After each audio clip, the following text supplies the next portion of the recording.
नशा, जुआ और सेक्स, इससे आदमी बच नहीं सकता। आदि मानव लोग क्या करते थे, जो पहले आदिवासी लोग थे जंगलों के टाइम पे, वो तो औरतें ही लूटते थे ना। वो लोग इंटीमेट दिखाना और गंदे तरीके से दिखाना, दोनों में बहुत फर्क है ना। फिल्मों में भी तो होता है। क्या इंडस्ट्री में कास्टिंग काउच होता है? होता होगा। क्या आपको लगता है कि किसी डायरेक्टर को कोई लड़की ऑफर करती होगी कि सर मेरे साथ सो जाओ और मुझे काम दे दो? ऐसा मेरे पास तो बहुत सारे मैसेज आते हैं। बहुत सारी लड़कियां फोटो भेजती हैं कि सर ये देखो, ये करो। देखो, इंटीमेट सीन अगर लड़की करने आई तो करेगी। वो कभी कभी शॉर्ट में मना होता है कि सर ये ओल्ड एज का आदमी, इससे स्मूच नहीं करवाऊंगी मैं, या ये वाला शॉट नहीं दूंगी, लीकिंग वाला जैसे है ना रहता है, ब्लो जब वाला वो नहीं दूंगी, ऐसा कुछ रहता है। जिसको ना इंडस्ट्री का एक में वो मन में आ गया ना कि कुछ बनना है, शादी करा लो चाहे जो करा लो, लड़का रहे लड़की, वो आ ही जाते इंडस्ट्री में। क्या कभी ऐसा माहौल बना है सेट पे कि दो एक्टर एक्ट्रेसेस इंटीमेट सीन कर रहे हैं और भावनाओं में बहके? जैसे जो एक्टिंग करते हैं वो बेमन से करते हैं, उनको बोलना पड़ता है भाई जल्दी से सही से किस कर यार, ये कर वो कर।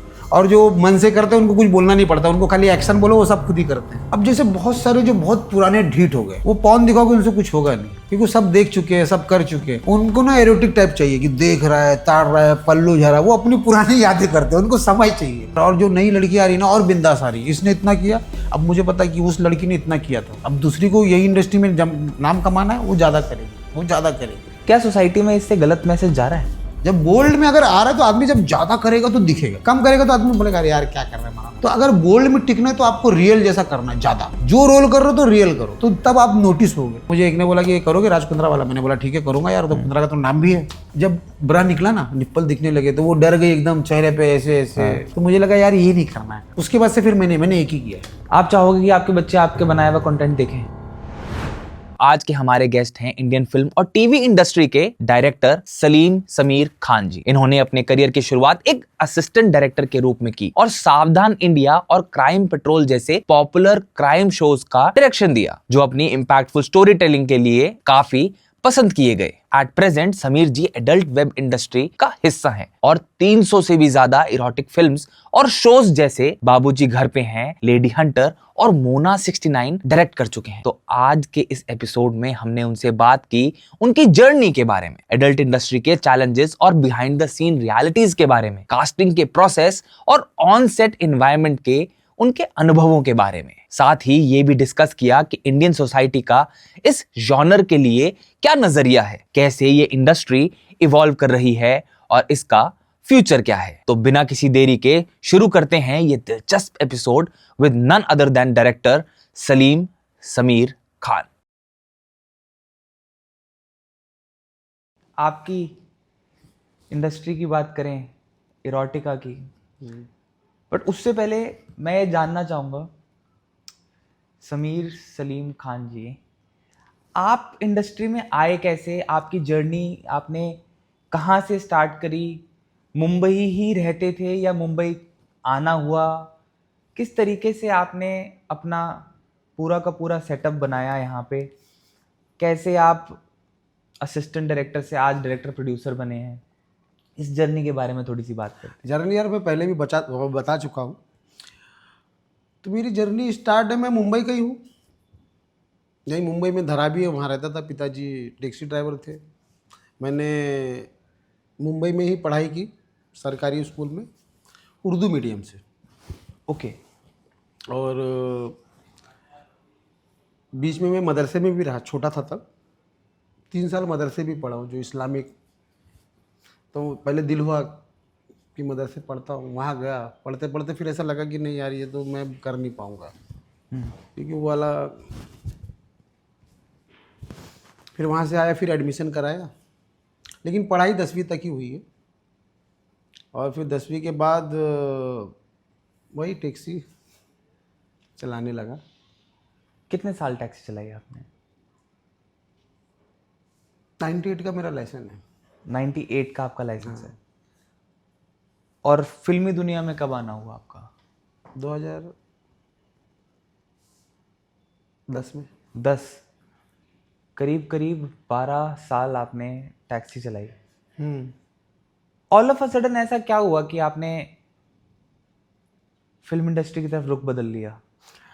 अचानक से नहीं, हर दिन, जैसे टैक्सी का तो हर दिन रोड पे है ना यार जी। लोग जिस तरह से मिलते हैं वैसा सिचुएशन हो जाता है। किसी किसी दिन लगता था यार टैक्सी से अच्छा कोई काम नहीं है, तुरंत पैसे आ गए, कैश धंधा है, और दिन भर घूमते रहना, अर्जेंट जैसा कुछ है ही नहीं। बहुत अर्जेंट है तो यही होगा ना कि भाई थोड़ा जल्दी चल, उससे ज़्यादा कोई ऐसा तो नहीं है कि करते रहना है, ये वैसा तो कुछ था नहीं, फ्री है एकदम। तो शुरू में तो बहुत अच्छा लगा वो, लेकिन ना फिर उसमें ना ग्रोथ कुछ दिख नहीं रही थी यार। वो टैक्सी ड्राइवर ही जैसा था लाइफ,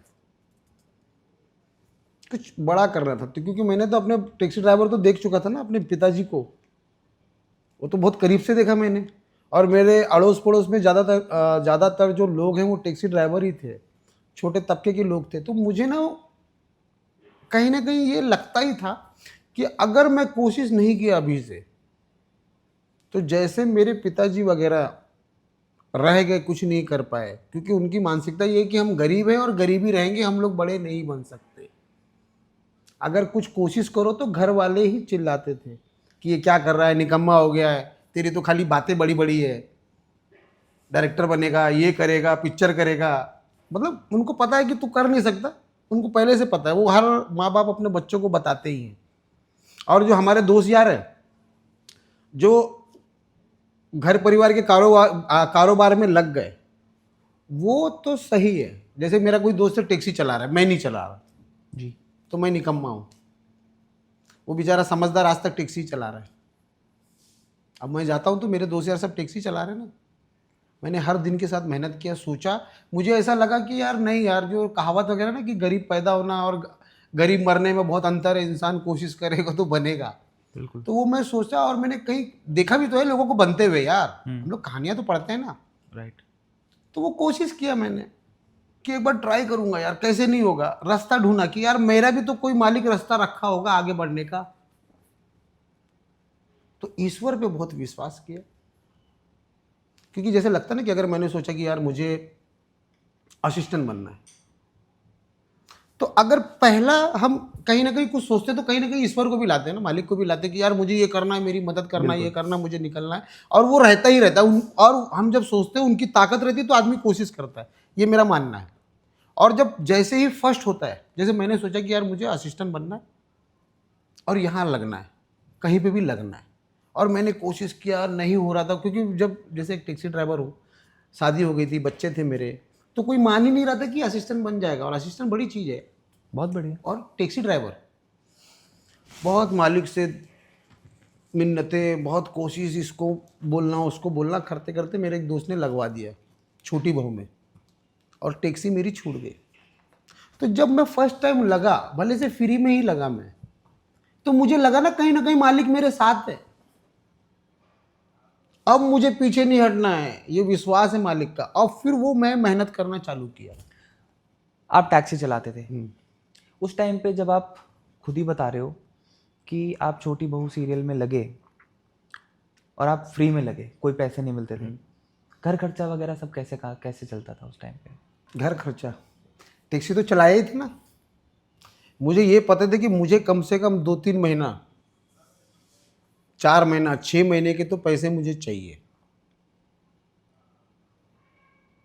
माइंडसेट पहले से ही पहले से प्रिपेयर्ड था। था। वहाँ मैंने जाके देखा था कि वहाँ पे ना खाली आपको पहुँचना है बस। शूटिंग एक बार पहुँच गया आप, वहाँ पे नाश्ता खाना सब फ्री रहता है। घर तो मेरा था ही, मुझे सिर्फ आने जाने का ही पैसा चाहिए था, सेट पे आना जाना। आपने छोटी बहू से काम करना स्टार्ट किया और धीरे धीरे से आपको सीरियल मिलने स्टार्ट होंगे। पहली कमाई कितने रुपए की हुई थी?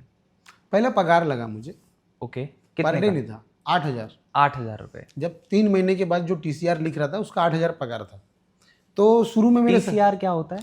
पहले ना बीटा चलता था, केसेट। जब शूटिंग होती थी तो अभी चिप वगैरह आ गए ना, तो वो केसेट लगती थी। तो जो रिकॉर्डिंग के जो नंबर आता था, TCR का नंबर, काउंटर नंबर, कि इतने रोल हमने किया, इतने बज के इतने बजे से ये नंबर है और इतने बजे ये कट हुआ, तो वो सब हम लिखते थे। ये शॉट इतने काउंटर से ये काउंटर तक है, पूरा सीट रेडी होती थी हर सीन की। ये सीन इतने काउंटर से ये काउंटर तक शूट हुआ है, ये शॉट इधर है, ये तो पूरी बुक आती थी वो। ओके। हाँ, और वो बुक लेके मैं बहुत प्राउडली घूम रहा था कि यार मुझे TCR की बुक मिल गई है। मतलब मैं कोई खास बंदा हूँ ऐसे कि मॉनिटर के सामने बैठा हूँ। मतलब सोचो एक टैक्सी ड्राइवर जब 2-2 3-3 मॉनिटर लगे हो, साउंड रिकॉर्डिंग से बाजू में, और वो अपना बुक लेके TCR लिख रहा है। और जो भी डायरेक्टर या जो भी आता था ना, वो TCR वाले से ही पूछता है, भाई ये शॉट किधर है बता। वो फिर खुश होकर पन्ना पलट के बताता सर ये देखो इधर से इधर है, ये इधर है। तो वो एक अलग काम लगता था यार, मुझे लगा कि बढ़िया काम मिल गया। 8,000 रुपये में? 8,000 मुझे। वो TCR वाला था, वो बोला यार मैंने बहुत 1.5 साल से TCR लिख रहा हूँ, अब मुझे ड्रेस करना है। तो उसमें स्टेप बाय स्टेप है, TCR है, फिर ड्रेस है, फिर चीफ है, फिर एसोसिएट है, फिर सेकेंड यूनिट है, ऐसे जैसे स्टार नहीं होते। हाँ हाँ, समय के साथ आपका जैसे एक्सपीरियंस बढ़ेगा, पगार बढ़ेगा और आपका प्रमोशन होगा।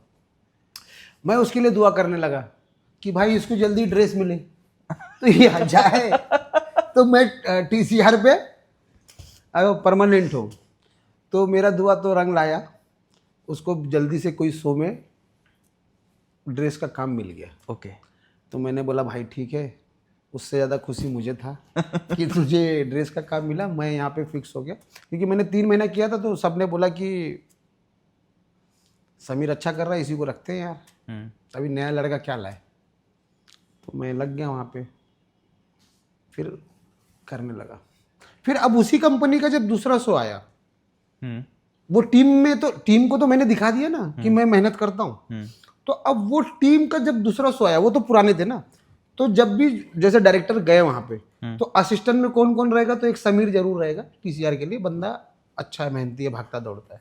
मतलब जो निशान लगा दिया वो एक्यूरेट होता है। हाँ, तो मतलब वो निशान के अलावा भी देखो, TCR के अलावा भी हमारा काम है आर्टिस्ट को बुला के लाना, ड्रेस जाके पहुंचा देना, कुछ भी, मतलब डायरेक्टर का असिस्टेंट या डायरेक्टर जो बोलेगा वो हम उसके लिए करेंगे, हम खड़े रहेंगे रात दिन उनके लिए, अपने डायरेक्टर के लिए।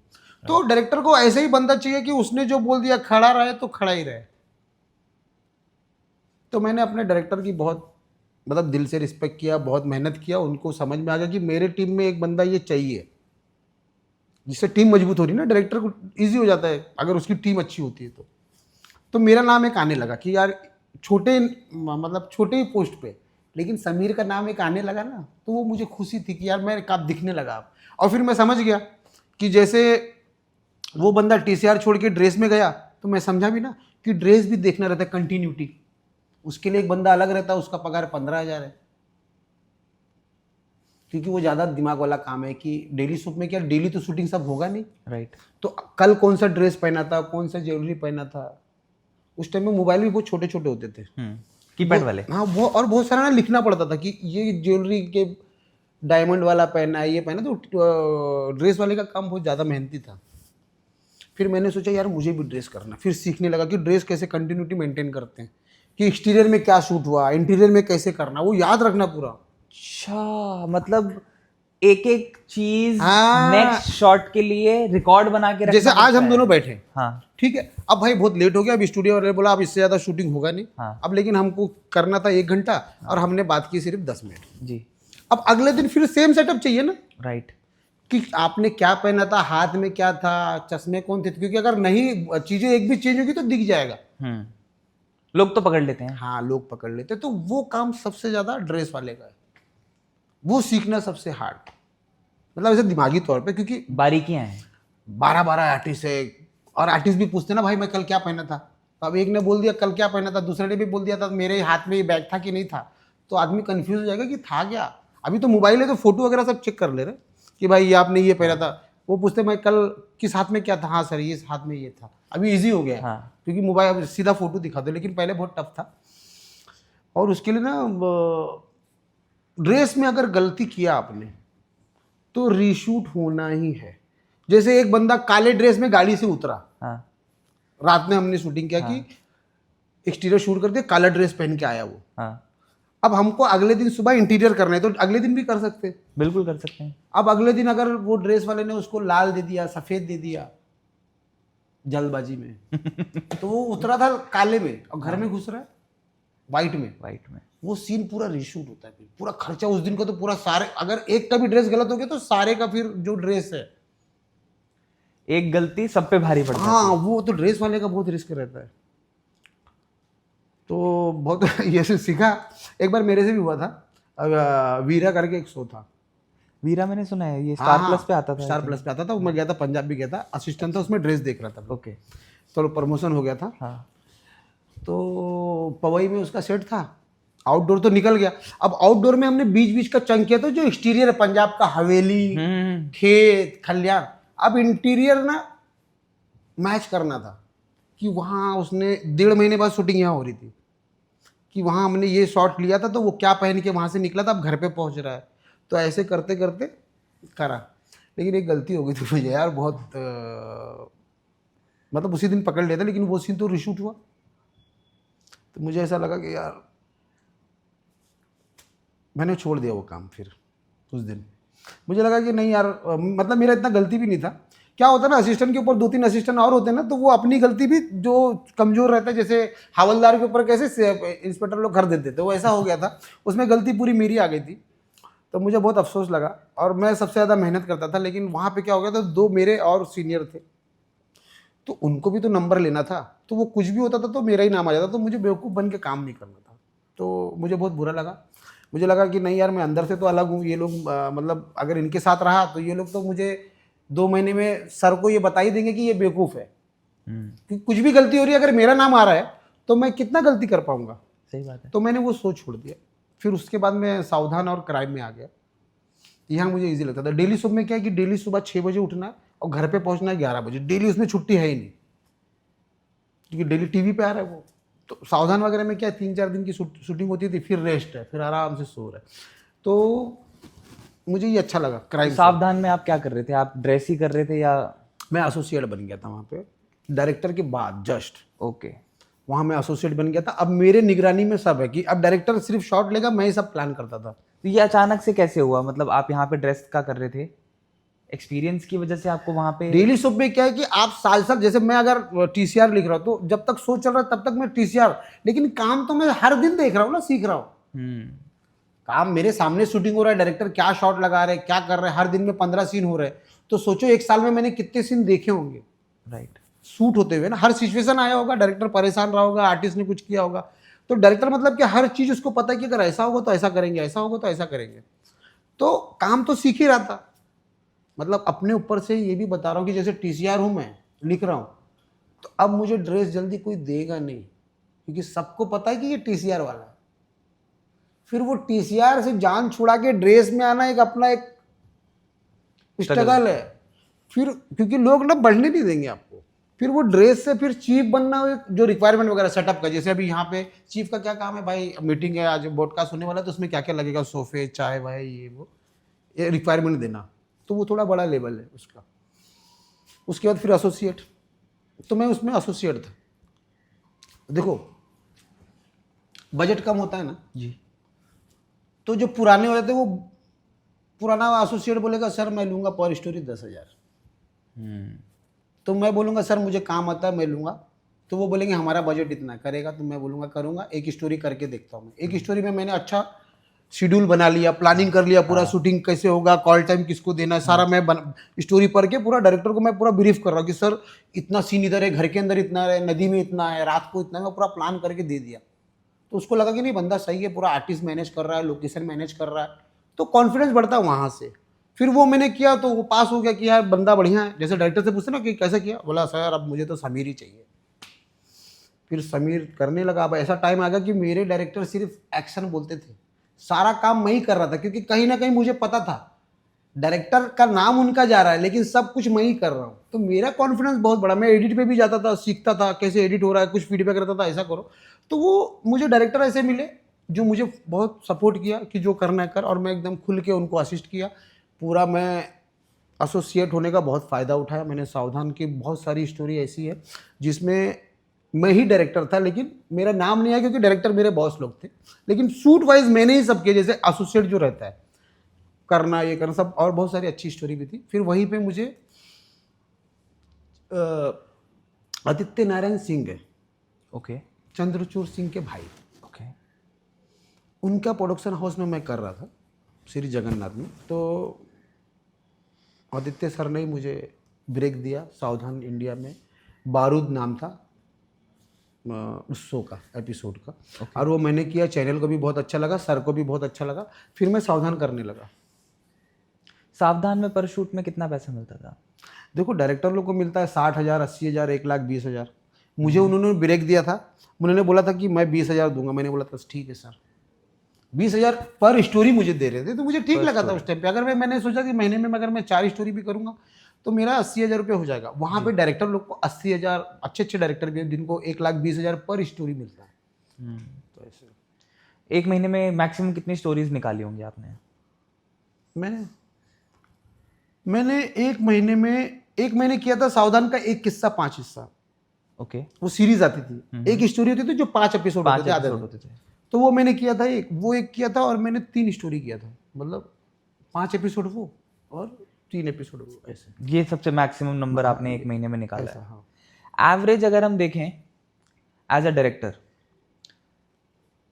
महीने में कितने शूट्स वगैरह आप निकाल लेते हो? देखो मुश्किल से ना, अगर हम लोग 12-15 दिन बिजी है तो हम लोग लगता है कि बहुत अच्छा महीना गया, क्योंकि एपिसोडिंग में ऐसा ही नहीं है। शूटिंग से पहले भी आपको प्री प्लान भी करना है, उसमें भी टाइम जा रहा है, कास्टिंग वास्टिंग, लोकेशन, रेकी वेकी। और सीरीज में क्या है, जो हम जिस लेवल की हम सीरीज करते हैं, छोटे लेवल की, इनका शूट है ना 1 दिन का भी होता है, कोई छोटा चैनल है तो 2 दिन की भी सीरीज होती है, 5 दिन की भी सीरीज होती है, 10 दिन की भी सीरीज होती है। और उससे ज़्यादा वो लोग करते हैं नहीं, 10 दिन से ज़्यादा। 10 दिन बहुत हो गया मैक्स। तो अगर महीने में 15 दिन शूटिंग है तो मुझे लगेगा कि बहुत ज़्यादा बिजी था मैं। कितना पैसा कमा लेते हैं महीने में? महीने का मतलब अब ना रोलिंग चलने लगा ऐसा। मैं जैसे मैं तो प्रोड्यूसर हूँ, पैसे आ रहे जा रहे, मैं बता नहीं पाऊंगा कि मैं लाख रुपए कमा रहा हूँ, 2 लाख रुपए कमा रहा हूँ। लेकिन अब ऐसा है कि मैं ना एकदम उस स्ट्रगल से निकल चुका हूँ। जो छोटे छोटे पैसे के वादे थे वो सब दूर हो चुका है। अब पैसे का रोलिंग चलने लगा है थोड़ा बहुत। सर, आपने काफ़ी अलग अलग तरीके का कंटेंट डायरेक्ट किया, असिस्ट किया, बहुत छोटे लेवल से आपने स्टार्ट किया इस इंडस्ट्री में। अचानक से ये एडल्ट कंटेंट की तरफ एकदम से रुख कैसे बदला आपका? क्या इसमें पैसा ज़्यादा है, या ग्रोथ बहुत अच्छी है, या एक डिसीजन था कि यार इस तरीके का काम करते हैं, इसमें यूनिक वर्क है? नहीं, मैं जब भी कुछ किया ना तो पहले प्लान बनाया। जैसे मैं टैक्सी भी चलाता तो सोचता था कि खाली ये नहीं सोचा डायरेक्टर बनना है, मैं ये सोचता था कि अगर मैं बनना चाह रहा हूँ तो कैसे कैसे जा सकता हूँ, कैसे कैसे बन सकता हूँ। तो जब सावधान में आया तो सावधान की कंपनी बंद हो गई जो मैं कर रहा था किसी वजह से। और पुराने जो प्रोडक्शन हाउस थे दूसरे, वहाँ तो सारे मेरे सीनियर हैं ना, जिनको पता था कि मैं ही समीर हूँ जो अभी 1 महीना 2 महीना 3 महीना 6 महीने पहले ही असिस्ट कर रहा था। सबको तो सब पता, इंडस्ट्री तो छोटी है। तो जब भी मीटिंग करने जाऊँ जब भी, तो लोगों को लगता था कि यार ये तो असिस्टेंट है, तो कॉन्फिडेंस नहीं होता था। क्योंकि देखो सावधान इंडिया ना अच्छे खासा बजट है उसका, लाखों में। तो वो सोचते थे इतना पैसा बर्बाद कौन करे, कहीं 16 लाख है, कहीं 18 लाख है, कहीं 12 लाख है। ऐसे तो आदमी सोचता ना कि इसके चक्कर में कहीं 10 रीशूट आ गए तो इतने पैसे नुकसान हो जाएंगे। तो लोग नए डायरेक्टर पे इतना भरोसा करते नहीं है। और कंपनी बंद हो गई थी, बहुत सारा मीटिंग किया मैंने। फिर नया नया ये उल्लू वगैरह आया,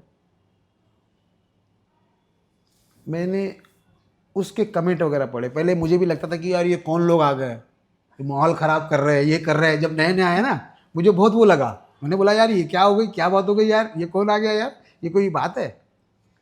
अपने देश में ऐसा नहीं चलेगा। लेकिन फिर अब मेरे स्ट्रगल ख़त्म ही नहीं हो रहे थे यार, काम ही नहीं मिल रहा है। तो मुझे उसके 1-2 शो देखा उल्लू के, तो मुझे लगा ना वो डायरेक्टर वाली बात नहीं आ रही है यार इसमें। मतलब जैसा एरोटिक होना चाहिए वो हो नहीं रहा है। और कमेंट वगैरह पढ़ रहा था ना, तो मुझे ऐसा लगा ना लोग इसको ध्यान दे रहे हैं। मतलब जैसे फिल्म जैसा अच्छा था, खराब था, इसका डायरेक्टर ऐसा है, उसका वो है। तो मैं ये देखा कि इसको थोड़ा ना लोग नोटिस कर रहे हैं। फिल्म है तो छोटा बजट, सावधान से कम बजट था, लेकिन लोग नोटिस ज़्यादा कर रहे थे, उसमें इंटरेस्ट ज़्यादा ले रहे थे, कमेंट आ रहे थे, ये कर रहे थे। तो मैंने बोला यार ये ऐसी जगह है ना जहाँ से मैं नोटिस हो सकता हूँ। क्योंकि चैनल वाले ना प्रमोशन, मतलब तब तो मैं डायरेक्टर जैसे बन गया ना, तो मुझे ये तो समझ में आने लगा ना कि फेमस होना तो मार्केटिंग चाहिए, उसके लिए चाहिए पैसा। मतलब आप शुरू में ही समझ गए थे कि ये धंधा है जहां पे मैंने हाथ लगाया तो अब मुझे दिखना भी है, दिखूंगा और मेरे को फेम मिलेगी। हाँ, मुझे अब क्या ना, जैसे जैसे मैं अंदर घुसा ना तो मेरे अंदर का वो जाग गया एसएस के कि अब आगे भी बढ़ना है। जब देखो मैं बोला ना कि मालिक का भरोसा मुझे कब आया, जब मुझे पहला मौका मिला। राइट। तो मैं रहते रहते चीज़ों को समझने लगा ना कि ये भी एक, जैसे अभी कार्यकर्ता किसी पार्टी का, वो कार्यकर्ता बना और चीज़ों को समझते समझते उसको समझ में आ गया कि यहाँ से मैं प्रधानमंत्री भी बन सकता हूँ। राइट। और वो मेहनत करके अपने सीनियर के साथ दिल जान से सबसे मिल के ये करते करते आदमी बनता है ना। जो भी बने ऐसे ही बने, एक आपको जगह मिलेगी शुरुआत से, और आपको अपना टैलेंट अपने ही अड़ोस पड़ोस के लोगों को दिखाना है, क्योंकि बहुत सारे ऐसे काम होंगे जो वो नहीं कर पाएंगे, वो आपको आगे बढ़ाएंगे। सब में सब कलाकारी नहीं होती ना, तो जिसमें सब कलाकारी होती है वो आगे बढ़ जाता है फिर इसमें। तो मैंने भी जब देखा कि यार यहाँ तो चीजें दिख रही है, बस मुझे ना जैसे तैसे लग जाना। अब मैं थोड़ा देसी टाइप, अब वहाँ पे मुझे तो था यार एरोटिक है तो वहाँ इंग्लिश ये वो आर्टिस्ट भी ऐसे बात करेंगे और अलग ही माहौल होगा। तो शुरू में ना बहुत रिजेक्ट हुआ यार। मैं एक दो मेरे दोस्त लोग कर रहे थे, और जो उल्लू करे सीरीज करे तो उनको तो ऐसा लगता था कि भाई सीरीज कर रहे हैं। नया नया था तो बोल्ड भी करे तो बिंदास करते थे कि वो सीरीज के नाम पे बोल्ड हो रहा है भाई। हाँ। तो मुझे ना रिजेक्ट किया गया। उसी दौरान मैंने बताया ना कि मैं मनोरंजन टीवी था वहाँ, उसका डायरेक्शन किया 2000 रुपये में। ओके। उन्होंने बोला कि यार स्टोरी करना है, बजट नहीं है। मैंने बोला यार डायरेक्शन तो मैं कर लूँगा, पैसे के लिए मैं करता नहीं, लेकिन मुझे कितना दोगे? तो उन्होंने बोला कि जो भी रहेगा दे दूंगा मैं। तो मैंने बोला ठीक है, लेकिन कैश दे देना यार, पैसे है नहीं मेरे पास। उन्होंने बोला ठीक है। मैंने क्राइम शो था, उसको पता था, सावधान वगैरह कर रहा था, अभी काम नहीं करके घर पे। तो मैंने भी नहीं सोचा कि सावधान किया हुआ बंदा क्यों मनोरंजन करेगा। मैंने भी बोला बिजी रहना है, फ्री रहना है, मैं करूँगा। फिर मैं वो करने लगा। वो उन्होंने लिफाफा दिया, शाम को देखा मैंने 2000 था। मैंने बोला ठीक है यार, इस दिन का 2000 ठीक है। और मैंने करने लगा। वहाँ पे मेरा एक दोस्त आया, एक्टर था। तो छोटे छोटे जो स्ट्रगलर लोग मिलते हैं ना, जैसे मैं डायरेक्टर स्ट्रगलर हूँ, तो बहुत सारे एक्टर भी तो स्ट्रगलर है जो छोटे बजट में करने आएंगे एज ए एक्टर। तो मनोरंजन में एक मेरा दोस्त आया था एज ए एक्टर, कृष्णा नाम का। मुझसे बात होने लगी तो उसने बोला कि मैं तो ये एक्टिंग कर ही रहा हूँ, साथ में मैं प्रोडक्शन भी कर रहा हूँ, तो आजकल मैं उल्लू के लिए कर रहा हूँ। तो उसका जो ग्रुप था पढ़े लिखे लोगों का था। तो आप करोगे क्या? अच्छा, वो मुझे पहले से भी जानता था। तो मैंने सोचा कि यार ये मजाक तो नहीं करना है कि आप करोगे क्या नहीं करोगे। तो मैंने बोला यार अगर मिलेगा तो क्यों नहीं करूँगा। तो बोला मैं ना आपका मीटिंग कराता हूँ। लेकिन मुझे भरोसा नहीं था कि ये मीटिंग होगा। गया, खैर मीटिंग हुआ, और मुझे लग गया कि मैं, क्योंकि बंदा ना बहुत पढ़ा लिखा, अमित खन्ना अच्छे फोटोग्राफर है, फेमस है, और उनसे मीटिंग था मेरा, और पढ़े लिखे बंदे अच्छे। मुझे लगा कि यार ये बंदा तो मुझे रिजेक्ट ही कर देगा। फिर लेकिन मैं निकल गया। फिर शाम को फ़ोन आया कृष्णा का कि ठीक है आप कर रहे हो। तो मैंने खुश हुआ, चैनल में मीटिंग हुई, सब हुआ, और मैंने प्रोजेक्ट किया। चैनल वालों को अच्छा लगा। ओके। ट्रैप था। उसके बाद फिर सर को समझ में आ गया कि मुझे तो यही चाहिए था। उन्होंने मुझे स्क्रिप्ट भेजना चालू किया, मैंने शूट करना चालू किया। सारी मेरी सीरीज हिट होती गई। मतलब 2-3 साल तो सिर्फ मेरी ही सीरीज चल रही थी उल्लू पे। कल मैं एक इन्फ्लुएंसर के साथ मैंने एक शूट किया। हाँ। वो भी काफ़ी सेंसुअल इरोटिक टाइप का कंटेंट बनाते हैं। तो उनसे मैंने बहुत सारी बातें करी, और उसमें उन्होंने एक बात बोली कि जो धंधा है इंडस्ट्री में, मूवी चलती है, लोग देखते हैं, ख़त्म हो जाता है। हज़ारों मूवी बनती हैं, उसमें से एक आधी मूवी सुपर सुपर हिट होती है जिसको आदमी 3 बार 4 बार भी देखता है। कह रहे इंडस्ट्री में जो चल रहा है, जो लोग देखना चाहते हैं, कह रहे सारा धंधा हवस का है। बहुत खुल के बोली उन्होंने ये बात कि यार हवस बिकती है। तो सही बोल रहे हर आदमी देखना चाहता है। हाँ, मेरा तो ये मानना है कि बाहर लोग एक्टिंग कर रहे हैं। हर आदमी का एक अच्छा साइड है, एक नेगेटिव साइड है, जिससे घर परिवार भी चल रहा है। ठीक है, घर परिवार उसी से चल रहा है ना यार।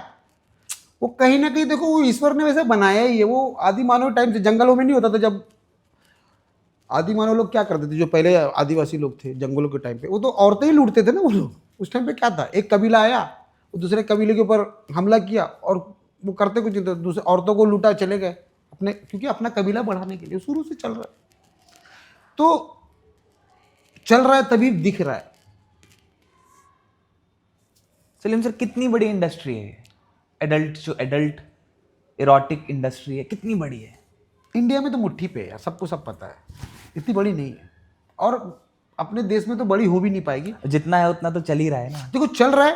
देखो इंडस्ट्री फलती फूलती कौन सी है, जहाँ पे अभी बीच में 18 चैनल बंद हो गया। अब जो भी अगर मान लो जिनका 18 चैनल गवर्नमेंट ने बंद किया, अब जो चैनल चल रहे हैं सबको मेल आता है गवर्नमेंट की तरफ से, हर बार बराबर मेल आ रहा है। ठीक है, अगर ये सब नहीं हुआ होता तो इन्वेस्टर और बढ़ते और कूदते और पैसा लगता, आदमी फ्री होके करता ना, बहुत करता। Right. लेकिन कहीं ना कहीं डर है ना गवर्नमेंट का कि नहीं यार इसमें गलत है तो गलत है ये ऐसा। किस तरीके के रूल्स एंड रेगुलेशंस लगते हैं, ये क्या किस तरीके की पाबंदियां आती हैं? आपके पास तो पूरी नॉलेज होगी इस चीज की। देखो प्राइवेट पार्ट दिखना नहीं चाहिए, ओके, मेन तो सबसे पहले ये है। ठीक है। और एक एरोटिका में लिमिट चाहिए, गाली गलौज ये सब नहीं चाहिए यार। इंटीमेट दिखाना और गंदे तरीके से दिखाना, दोनों में बहुत फर्क है ना। फिल्मों में भी तो होता है, एक साफ सुथरे तरीके से दिखाते हैं और एक बहुत ब्रूटल तरीके से दिखाते हैं, बहुत गंदे तरीके से दिखाते हैं। आप अपने काम को कैसे देखते हो? आर्ट की तरह देखते हो या एंटरटेनमेंट की तरह देखते हो, या आपको भी लगता है कि ऐसा ही गंद है जो कभी कभी होता है ना कि मजबूरी के लिए इंसान कहता है कि यार काम के लिए काम कर रहा हूँ? देखो अब इसमें तीनों सवाल का जवाब है। मैं मजबूरी में कर रहा हूँ सबसे पहला। 300 से ज्यादा सीरीज आपने कर ली हैं। हाँ उल्लू के साथ, बड़े बड़े हाँ सबके साथ किया। प्लेटफॉर्म्स के साथ, इरोटिक कंटेंट के one of the biggest directors में आपका नाम आता है आज की डेट में। हाँ और आप बोल रहे हो कि आप ये काम अभी भी मजबूरी के लिए कर रहे हो? यार देखो इसमें पैसे तो थे नहीं कि मैंने बहुत सारे पैसे कमाए और मैं फिर भी कर रहा हूँ। मैं टैक्सी छोड़ के इंडस्ट्री में आया था फिल्म करने के लिए, उसके लिए स्ट्रगल कर रहा हूँ। मुझे पता है कि मैं बहुत नीचे से आया हूँ तो मुझे समय लगेगा। मैं जल्दबाजी में सोच नहीं सकता कि मैं बहुत बड़ा बन गया, ना भाई ना। मैं इंडस्ट्री को देखा हूँ, मुझे पता है जो पहुँचे हैं बहुत मेहनत से पहुँचे, उनके अंदर बहुत टैलेंट है और वो टैलेंट आया सीखने से। अपने सीनियर को मैं सीख रहा हूँ और मैं कोशिश कर रहा हूँ। मुझे देखो मैं 14 साल में जहाँ पहुँचा हूँ ठीक है, मुझे जल्दबाजी नहीं है यार। मैं धरावी में पैदा हुआ, टैक्सी चलाया हूँ, मुझे कुछ नहीं आता था, 10वीं पास हूँ, उर्दू मीडियम से हूँ। 50 बुराई है मेरे अंदर, फिर भी अगर डायरेक्टर बना हूँ इंडिया का सबसे ज़्यादा एरोटिक सीरीज करने वाला, तो मेरे लिए एक सम्मान की बात है। मैं अपनी बात बता रहा हूँ, मैं तो कोई खून खराबा तो करा नहीं, मैं तो नॉर्मल मेहनत कर रहा हूँ ना यार। सही बात है। तो मुझे उसमें बस ये है कि मैंने थोड़ा सा ज़्यादा चुना रास्ता गलत, क्योंकि अगर मैं सही रास्ते पे जाता तो कोई मुझे जानता नहीं। वो लोगों के नज़र में गलत है, वही लोग गलत बोल रहे हैं जो उसको देख के हिट बनाए। अरे लोग ही देख के हिट बनाए तभी चल रहा है ना यार चीज़ें। अब वही लोग गलत बोल रहे हैं, रात में लोग देख रहे हैं, दिन में गलत बोल रहे हैं। मैं बोल रहा हूँ इंटरटेनमेंट का टाइम है ना। हम लोग देखो ये सब बात हम लोग शहर में कर रहे हैं यार, आज हम लोग आधुनिक शहर में है ना, सब समझदार है, कंप्यूटर वाले हैं, सबको सब पता है। आज के टाइम पे ये सब बात करना, देखो भाई सबको सब पता है गलत क्या है सही क्या है। हमको अपने उस पर कंट्रोल रखना है, किसी दूसरे को थोड़ी ना बोल रहा है कि वो गलत कर रहे हैं। हम थोड़ी ना फ्री में बांट रहे हैं। सही बात है। हम तो एक ऐप के लिए बना रहे हैं और ऐप वाले ज़्यादा पैसा कमा रहे हैं भाई, मालिक लोग ज़्यादा पैसा कमा रहे हैं। हमारा तो जब ऐप स्टार्ट हुआ था तभी जो बजट था वही बजट आज भी है। मैं तो एज ए स्ट्रगलर कर रहा हूँ भाई। अगर मुझे आप बुलाए हो तो 300 सीरीज़ के बाद बुलाए हो। मैंने 300 सीरीज़ बहुत मेहनत से किया है, ताकि मैं छोटा छोटा करूँगा तब दिखूंगा मैं, और मैं जो सोचा था वही सफल रहा। ऐसे करूँगा, साल 2 साल और करूँगा, कोई एक अच्छी फिल्म आएगी ना, मुझे आप गलत कब बोल सकते हो? जब मैं कोई फिल्म किया चल गई फिर भी मैं शौक से यही कर रहा हूँ, तब मुझे गलत बोलोगे ना कि भाई आप क्यों कर रहा है जबरदस्ती। सर पॉर्न कंटेंट में, एडल्ट फिल्म में और इरोटिका में फर्क क्या है? देखो अडल्ट तो पॉर्न भी है और एरोटिका भी है। ओके। ठीक है, अडल्ट तो सब है। अब पॉर्न है जिसमें एकदम ओपन है, सब कुछ दिख रहा है, कोई रोक टोक नहीं है, आपको जैसा दिखाना दिखाओ, वो पॉर्न हो गया। एरोटिका एक लिमिट है। समाज में कुछ लोग हैं जो जिनकी सोच थोड़ी ब्राइट है, वो थोड़ा ज़्यादा देखना चाहते हैं, लेकिन तरीके से मतलब कि प्राइवेट पार्ट है वो ना दिखे, एक सिनेमा जैसा दिखे, एक आर्ट दिखे उसमें, कि अगर इंटीमेट हो रहा है हस्बैंड वाइफ के बीच में तो इंटीमेट दिखे। सीन का वो भी तो हिस्सा है ना। देखो पहले हम लोग दिखाते नहीं थे, लेकिन अब हम पढ़े लिखे समझदार है तो हम उतना तो जा सकते हैं ना यार, आर्ट के हिसाब से।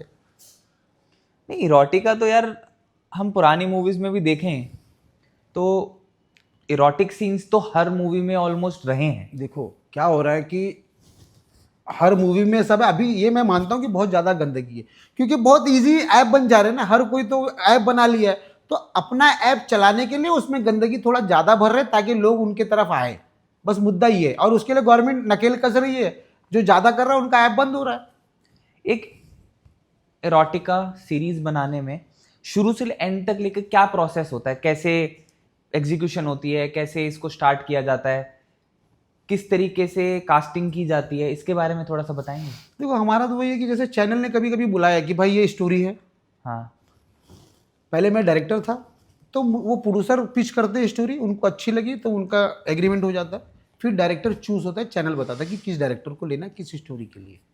फिर डायरेक्टर आया, अब जब डायरेक्टर टीम में आ गए तो अब कास्टिंग की बात होती है, डायरेक्टर स्टोरी पढ़ लिया, अब सब बैठ के कास्टिंग करते हैं, हम लोग कास्टिंग डायरेक्टर हायर करते हैं, वो ऑप्शन भेजता है और हम ज़्यादा करके उन्हीं लोग को लेते हैं जो अच्छे एक्टर हैं, मतलब जिनका जो काम किए हुए लोग हैं। ऐसे क्या रिक्वायरमेंट होती है एक एक्टर को सिलेक्ट करने से पहले? अच्छे एक्टर तो देखो सारे हैं, क्या शक्ल अच्छी होनी चाहिए, कद काठी अच्छी होनी तो चाहिए? कैरेक्टर के हिसाब से ना, अच्छा, कंप्लीटली रोल के ऊपर डिपेंड करता है कि कैसा रोल है।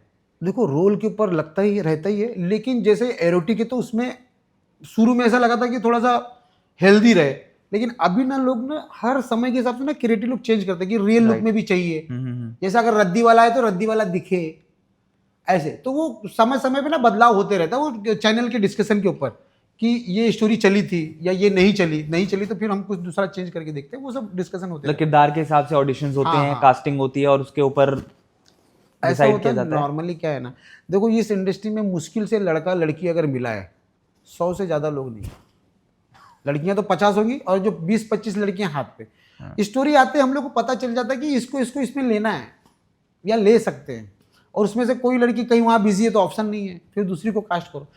तो कास्टिंग बहुत सीमित है। बजट कितना रहता है एक सीरीज का, देखो या एक एपिसोड का अगर हम कहें तो?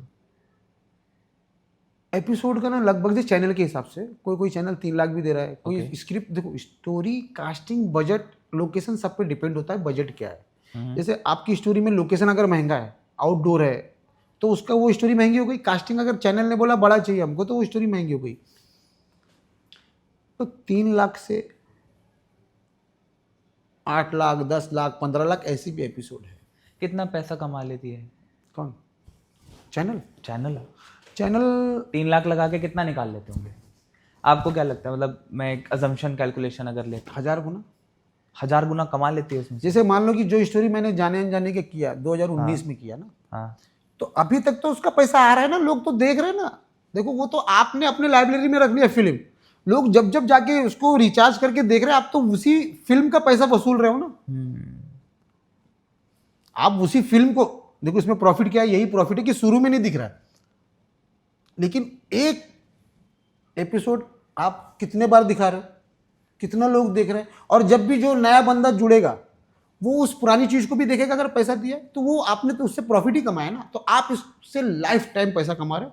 और कभी कभी क्या होता है कि जैसे किसी चैनल ने किसी चैनल को भी दे दिया है कि भाई मेरा तुम चलाओ, एग्रीमेंट होता है ना, उससे भी पैसे आ रहे हैं। तो पैसे आने के बहुत तरीके हैं। पैसे यार आपके अकॉर्डिंग जो लोग यहाँ एरोटिक में और सॉफ्ट पॉर्न मूवीज के अंदर काम करते हैं, आजकल तो सॉफ्ट पॉर्न भी काफी ज्यादा चल गया है, जिसमें पार्शियली नूड भी ओपनली चल रहा है, ओपनली प्लेटफॉर्म्स चल रहे हैं।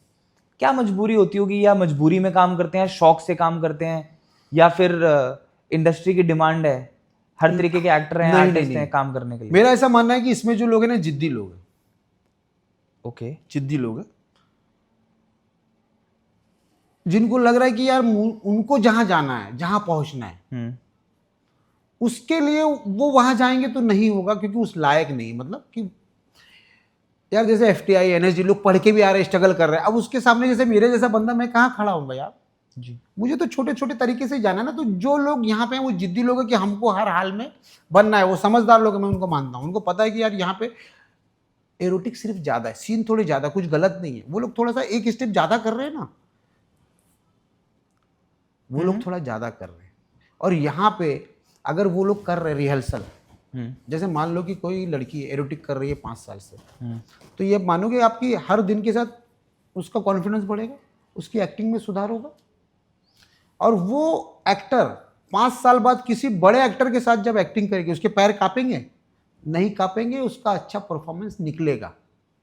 अब आप सोचोगे कि मैं डायरेक्ट बड़ा करूंगा तो आप बड़े एक्टर के सामने आपकी जबान नहीं खुलेगी, आप बोल नहीं पाओगे। तो ये सारा फर्क होता है। मेरा ऐसा मानना है कि वो लोग प्रैक्टिस करें, उनको पता है कि हम यार, वो लोग इतना करने के बाद भी कौन जान रहा है उनको, जैसे हम लोग को कौन जान रहा है यार, नहीं जान रहा ना। अभी से कोशिश कर रहे हैं तो और 5 साल बाद लोग जानेंगे थोड़ा बहुत, ऐसा हमको ऐसा मानना है। ऐसा तो नहीं है लड़कियां निकली तो भीड़ लग जा रहा है कि नहीं निकल रहा, नहीं लग रहा है। उसकी एक सीमित ऑडियंस है, उसमें वो स्टार है हम लोग। क्या इंडस्ट्री में कास्टिंग काउच होता है? होता होगा।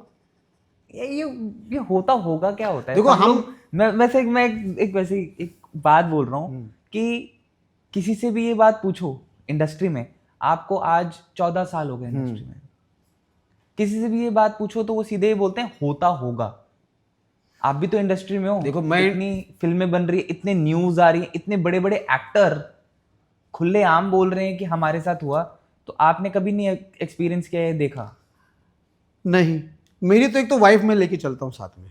ये मेरी वाइफ है, ठीक है, हम लोग साथ में रहते हैं। दूसरा, मैंने इतना काम कर लिया है तो मुझे क्या जरूरत है यार ये सब करने की? क्या बात नहीं, कर, आपने किया नहीं किया वो सवाल नहीं। हाँ, क्या इंडस्ट्री में कास्टिंग काउच होता है? होता है, होता होगा। देखो, जो बड़े लोग हैं, जो जैसे जो एक इंडस्ट्री में कुछ बन गए हैं या जिनका एक मुकाम है, वो तो ये सब चीज में नहीं करेंगे, उनको जरूरत ही नहीं है। ओके। उनको जरूरत ही नहीं है यार, उनको बस सामने से ऑफर आता होगा, वो लोग मना करते होंगे। ये भी तो सामने से ऑफर नहीं आता क्या? खाली कास्टिंग काउच होता है, सामने से ऑफर कोई नहीं करता। क्या आपको लगता है कि किसी डायरेक्टर को कोई लड़की ऑफर करती होगी कि सर मेरे साथ सो जाओ और मुझे काम दे दो? ऐसा होता है? ऐसा मेरे पास तो बहुत सारे मैसेज आते हैं, बहुत सारी लड़कियां फोटो भेजती हैं कि सर ये देखो, ये करो, मुझे कास्ट कर दो, मुझे रोल कास्ट दे दो। करो, ये है। तो ऐसे तो दोनों तरफ से है ना। अब मैं ये कैसे डिसाइड करूं कि सामने वाला बंदा कौन है, या मुझे फंसा रहा है या वो सच बोल रहा है? यार किसी भी हद तक गिरने के लिए तैयार है लोग रोल देखो के। यार, आदमी एक शरीर एक कार की तरह, आदमी के अंदर जो बैठा है ना, जो दिमाग है, जो वो चलाता है उसको। किसी किसी के पल्ले ना नेगेटिव आदमी लग जाता है शरीर के अंदर। देखो, अपने शरीर में दो आत्मा है, सब बोलते हैं एक आत्मा है, मैं बोलता हूँ दो आत्मा है। जो अच्छा आत्मा है वो अगर उसकी बात सुन रहा है शरीर, तो वो बेचारा मेहनत कर रहा है, काम कर रहा है, कुछ भी तकलीफ आएगा। हम लोग बात किससे करते हैं? मिरर वगैरह में नकली वाले से करते हैं ना, असली। और जो नेगेटिव आदमी वाला अगर आत्मा हमने उसकी बात सुनना चालू कर दी तो सारे कर्म करवा देगा आपसे। वो तो सारे कर्म करवाएगा। उसको तो जो नेगेटिव चीज है वही उसको अच्छी लग रही है। उसका नेगेटिव दिमाग भेज रहा है ना मैसेज कि सर ये फोटो देखो। अच्छा वाला उसको मना करता होगा, लेकिन उसको पता है नहीं इसी रास्ते से जाना है। ये तो हमारे शरीर के अंदर दो आत्मा, एक नेगेटिव है, एक पॉजिटिव है। नेगेटिव वाली लग गई, सीधा आदमी एक मर्डर किया, उसको काम नहीं करना, जेल में आराम से बैठा, यार एक कौन करेगा? ठीक है। और नेगेटिव असली वाला है, बेचारा मेहनती आदमी, वो रात दिन लगा हुआ है, वो उसको समझाता है नकली वाले को, अरे तू चुप भाई, ऐसे रास्ते पे चलना है, ऐसे रास्ते पे चलना। हम अपने आप को हर दिन समझाते कि नहीं समझाते? अपने आप को ही समझाते हैं। तो वैसा है। तो जिनकी नेगेटिव आत्मा के कब्जे में उनके शरीर है, तो वो तो कुछ भी बोलेंगे, कुछ भी करेंगे यार, उनके लिए क्या है? क्या आप ऐसे किसी एक्ट्रेस वगैरह को जानते हो जिन्होंने कॉम्प्रोमाइज करके अपने आप को यार किसी देखो, डायरेक्टर के समर्पित करके या किसी भी तरीके से अपनी फेम को? देखो, हमारी इंडस्ट्री में अगर ये बोल रहे हो, एक तो सबसे पहले वो लड़की वो रेडी होके आई है कि मुझे ये करना है। अगर इस इंडस्ट्री में जो आ रही है वो अपने दिमाग से बहुत सारा रेडी है, बहुत हद तक। दूसरी ना, कंप्रोमाइज वहां होता है कि जहां आदमी लाइफ चेंज हो जाए। समझ रहे मेरी बात? मुझे मेरे साथ कंप्रोमाइज करके क्या करना है? फिर स्ट्रगल ही करना है ना यार।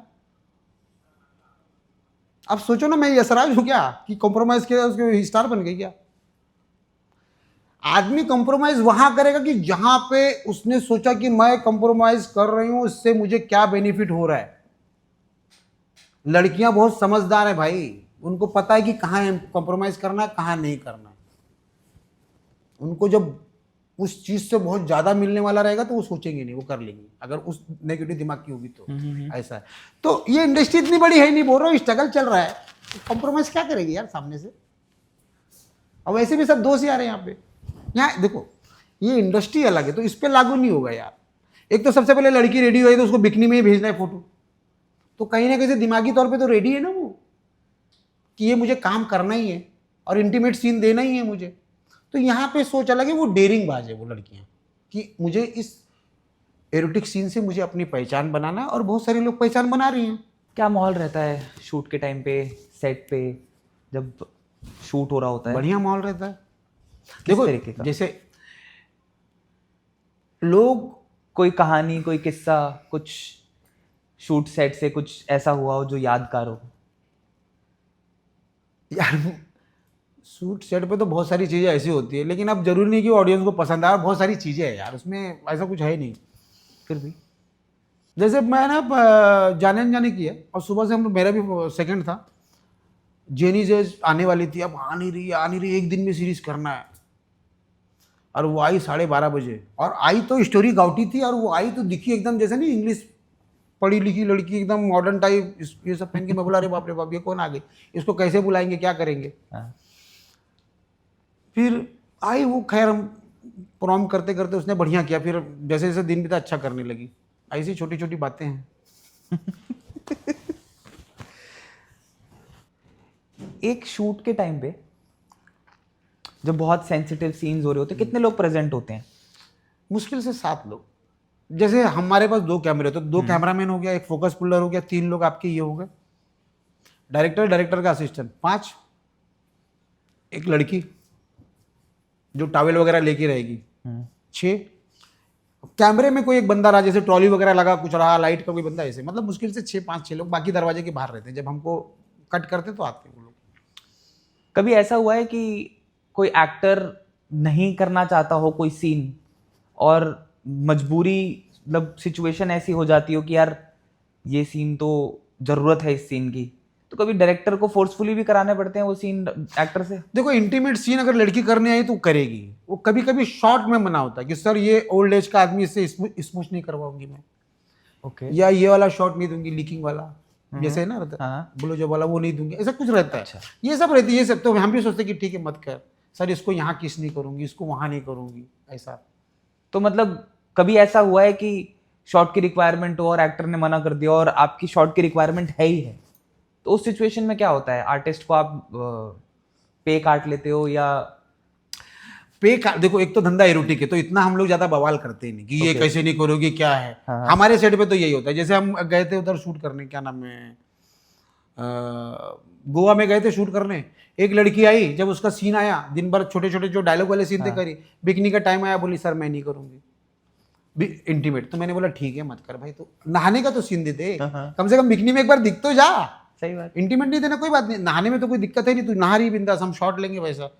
अब तुझे कास्ट किया तो प्रोड्यूसर मुझसे भी तो पूछेगा ना कि भाई लड़की का तो कुछ दिखा ही नहीं, तो मैंने बोला कम से कम एक नहाने का सीन दे दे, तो बोले नहीं मुझे करना ही नहीं है। फिर हमने क्या किया, पूरी स्टोरी से उसको अवॉइड किया, कहानी को बैठ के वहीं जोड़ा, क्योंकि पैसे तो ज़्यादा तो है ही नहीं कि फिर से कास्ट करेंगे, उसी दिन कंप्लीट करना, नहीं तो पैसे डबल हो जाएंगे।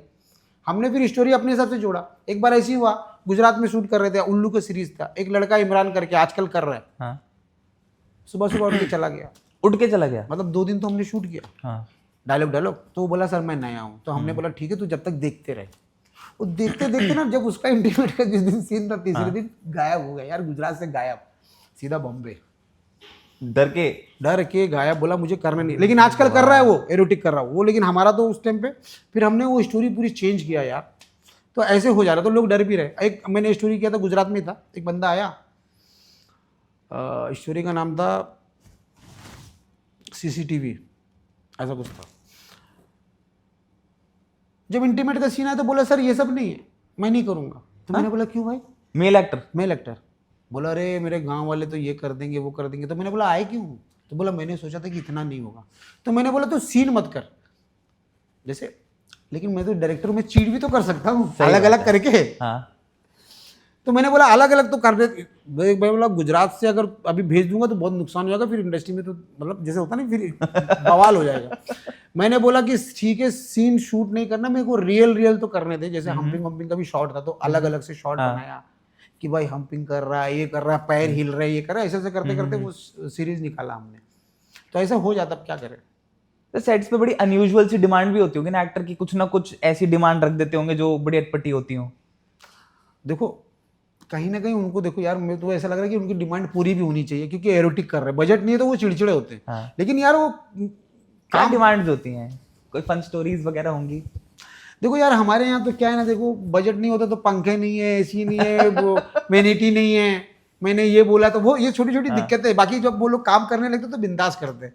बजट का ही पूरा अभाव है। अगर वही बजट भी ले, जैसे मान लो कि एक दिन में अगर हम एक लड़की को 3 इंटीमेट करना पड़ रहा है, 4 इंटीमेट करना, बजट के अकॉर्डिंग, टाइम के अकॉर्डिंग, अगर वही 2 रहे, 1 रहे, बजट ज्यादा रहे, शूटिंग आराम से हो, तो वो लोग और आराम से करे ना सब। ऐसा क्या ये एक्ट्रेसेस ज्यादातर छोटी सिटीज से ही होते हैं या बॉम्बे वगैरह से ही होते हैं? बॉम्बे से बहुत कम है, बहुत कम है। बहुत सारी ऐसी लड़की जिनकी शादी हो चुकी थी, फिर वो लोग वहाँ पे कुछ पति के साथ नहीं हुआ, यहाँ उनको जैसे देखो जिसको ना इंडस्ट्री का एक में वो मन में आ गया ना कि कुछ बनना है, शादी करा लो चाहे जो करा लो, लड़का रहे लड़की, वो आ ही जाते हैं इंडस्ट्री में। और फिर वो आते हैं, फिर उनको लगता है कि सब सोच रहे ना, देख रहे कि मैं कहाँ से आया हूँ, मुझे कहाँ मिलेगा, क्या करना। तो वो जो छोटे शहर वाले हैं वो जल्दी एरोटिक कर रहे हैं, क्योंकि उनको लगता है कि यहाँ से मैं, तरक्की का रास्ता यहाँ से मुझे जल्दी मिल जाएगा। उनको ऐसा पता है कि मैं नई हूँ, अभी सीखना भी है, एक्टिंग है, ये है वो है ये। सर 300 फिल्म्स बनाई आपने एरोटिक, क्या कभी ऐसा माहौल बना है सेट पे कि दो एक्टर एक्ट्रेसेस इंटीमेट सीन कर रहे हैं और भावनाओं में बह के? तो कई बार होता है, कई बार होता है ना, ये कई बार होता है। देखो दोस्ती के ऊपर है, जैसे दो लड़का लड़की अलग, तो लड़का लड़की अलग ही, अपोजिट ही है ना। वो हम कितना भी पूछेंगे, कि भाई रियल कर रहे हो क्या, वो तो बोलेंगे एक्टिंग ही कर रहा है, लेकिन वो दिखता है सेट पे। जैसे कभी कभी ना कोई आज एकदम गर्म हो जाते हैं और वो रियल में ही सब, देखो 4 प्ले तो हमको दिखाना ही है, लेकिन हम जब भी पूछेंगे वो थोड़ी ना बोलेंगे कि रियल हो रहा है, वो तो बोलते हैं एक्टिंग ही है। लेकिन समझ में आने लगता है ना उनके फ्लो से कि एक्चुअल चल रहा है कि एक्टिंग चल रही है। जैसे जो एक्टिंग करते हैं वो बेमन से करते हैं, उनको बोलना पड़ता है भाई जल्दी से सही से किस कर यार, ये कर वो कर। और जो मन से करते हैं उनको कुछ बोलना नहीं पड़ता, उनको खाली एक्शन बोलो, वो सब खुद ही करते हैं। आपस की इंटीमेसी और बॉन्डिंग के ऊपर भी ये सारी चीजें डिपेंड करती हैं। बहुत ज्यादा बहुत डिपेंड करता है। आप तो चलो आपका फोकस कंप्लीटली शूट पे होता है, क्या कभी आपने ऐसा ऑब्जर्व किया है शूट के टाइम पे जो असिस्टेंट हैं और लोग हैं, क्या इन लोगों को भी इरेक्शन वगैरह हो जाते हैं? बहुत ज़्यादा। हमारे सेट पे तो ना जैसे कैमरे में 4 लोग हैं या 5 लोग हैं, तो वो लोग ना आपस में ही ग्रुप बना के ना नंबर लगा लेते हैं, क्योंकि हम तो एक ही बंदे को रखेंगे। हाँ। देखना सबको है, 5 को। अच्छा। तो ये चीज जो है ना, हम तो रात दिन कर रहे हैं, तो हमारे सामने सब है, तो हमको वो सब नहीं होता, क्योंकि टाइम हमको। अब लाइट वाले तो एक बार लाइट लगा दी तो फ्री हो गए ना वो। तो लाइट वालों में, कैमरा डिपार्टमेंट में, ये दूसरे जो डिपार्टमेंट है वो लोग ना ऐसा करते कि एक काम करते, इस बार ना तू जाएगा ये सीन में, फिर इस बार भैया मुझे जाना है। अच्छा कोई कोई ना, मैं ऑब्जर्व भी करता हूँ ना, कोई बंदा ना ऐसे दूर कोने में खड़ा है ना, एकदम चुप के बैठा है कि उसको कोई देखे ना। क्योंकि जैसे अब मैं गया, मैं डायरेक्टर हूँ, तो मैं देख रहा हूँ सबको कौन किधर खड़ा है, अभी सीन स्टार्ट होने वाला है ना, तो कोई ना एकदम चुप के रहेगा कि सर देखे ना, भगा ना दे बाहर।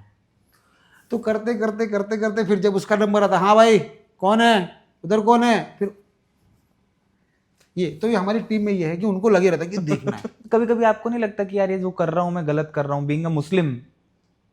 नहीं, क्योंकि आपका धर्म तो काफी सारी चीजों में पाबंदियां लगाता है। हमारे धर्म में तो हर चीज में पाबंदी है, तो ऐसे तो मैं कुछ कर ही नहीं पाऊंगा, फिर मुझे सब छोड़ के खाली नमाज रोजा ही करना है।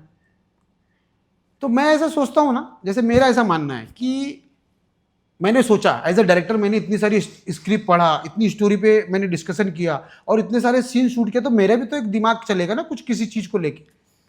तो मैंने बहुत सोचा, मैंने निष्कर्ष निकाला कि यार मैं मुस्लिम हूँ और मैं मदरसा भी पढ़ा हूँ, तो मुस्लिम होने के नाते भाई ये सब क्यों मिल रहा है, ये सब क्यों कर रहा हूँ मैं।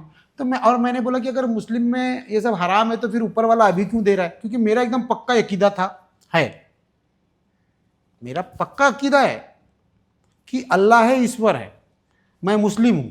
लेकिन मैं ये सोचता हूं ना कि सारे धर्म सच्चे हैं, सारे धर्म सच्चे, सबका मालिक एक है, और जो हमको पता नहीं है, जैसे मतभेद है, जैसे हमने डायनासोर के बारे में पता किया, साइंस और टेक्नोलॉजी आ रही है ना, वो आगे पता चल जाएगा। देखो कौन सा धर्म झूठा है ये आप बता दो आज के टाइम पे। धर्म दुनिया के लिए था, अब हम दुनिया से बाहर चले गए, मतलब स्पेस में चले गए। तो मेरा ऐसा मानना है, अपने आप को मैं गैलेक्सी वासी मानता हूं कि एक गैलेक्सी है, गैलेक्सी में मैं रह रहा हूं, मैं स्पेस वासी हूं। तो आगे 50 साल बाद जब हम स्पेस का सफर करने लगेंगे तो धर्म टिक नहीं पाएगा। जैसे मेरा ऐसा बोलना है कि अगर चांद पे लोग रह रहे, मुसलमान लोग भी रह रहे, हिंदू लोग भी रह रहे, ठीक है, अब अगर वहां के लोग ईद किस चांद को देख के मनाएंगे, और करवा चौथ कौन से चांद को देख के मनाएंगे। देखो रहना तो है, 50 साल में नहीं होगा, 100 साल में होगा, लोग रहेंगे ना। और दुनिया में हमको ईश्वर ने बनाया ना, चांद वालों को तो हमने बनाया, हमने बसाया। दुनिया ही स्वर्ग है। जैसे मान लो मंगल है, मंगल क्या है? नरक है। पृथ्वी क्या है? स्वर्ग है। मंगल के हिसाब से जब आप देखोगे तो पृथ्वी आपको स्वर्ग लगेगा कि एक बंजर जमीन को ईश्वर ने कैसे सजाया है, पानी से, घास से, चिड़िया से। तो मेरा ऐसा मानना है कि आने वाले 50 सालों में हम ऐसी दवा बना लेंगे कि अपनी एज कंट्रोल हो जाएगी, लोग सालों साल जिएंगे, ठीक है। और हमारा एक ही मकसद है, ईश्वर की खोज करना। किसने हमें बनाया वो एक सवाल है, उससे हम भाग नहीं सकते। अब हम समय आया है, अब हम स्पेसवासी बन गए, गैलेक्सीवासी बन गए। साइंस और टेक्नोलॉजी से सबको एक पैटर्न पे आना है और ढूंढना है कि कौन कौन है जिसने हमें बनाया है। उसके लिए बहुत मेहनत करना है। गैलेक्सी जाना है, एंड्रोमेडा जाना है, मिल्की वे जाना है, ब्लैक होल जाना है। वो इस एज में नहीं होगा जब तक हम एज कंट्रोल नहीं करेंगे। और body just like a car, एक कार की तरह, हमने अभी इसकी रिसर्च नहीं की है।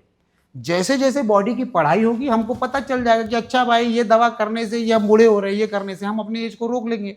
जब एज को रोकेंगे तभी हम लाइट की स्पीड को कवर कर पाएंगे, वरना कोई दूसरा रास्ता नहीं है लाइट की स्पीड को अचीव करने का।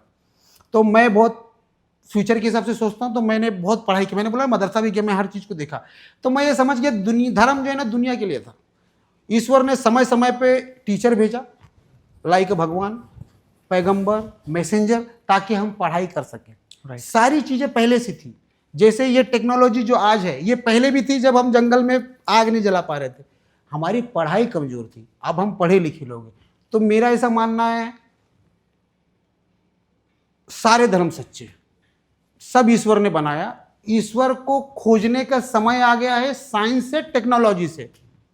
हम सब एक पूर्वज के औलाद हैं, हमारे पूर्वज एक है और उन्होंने इतना हजारों करोड़ों साल मेहनत किया तब जाके हम यहाँ तक आए हैं।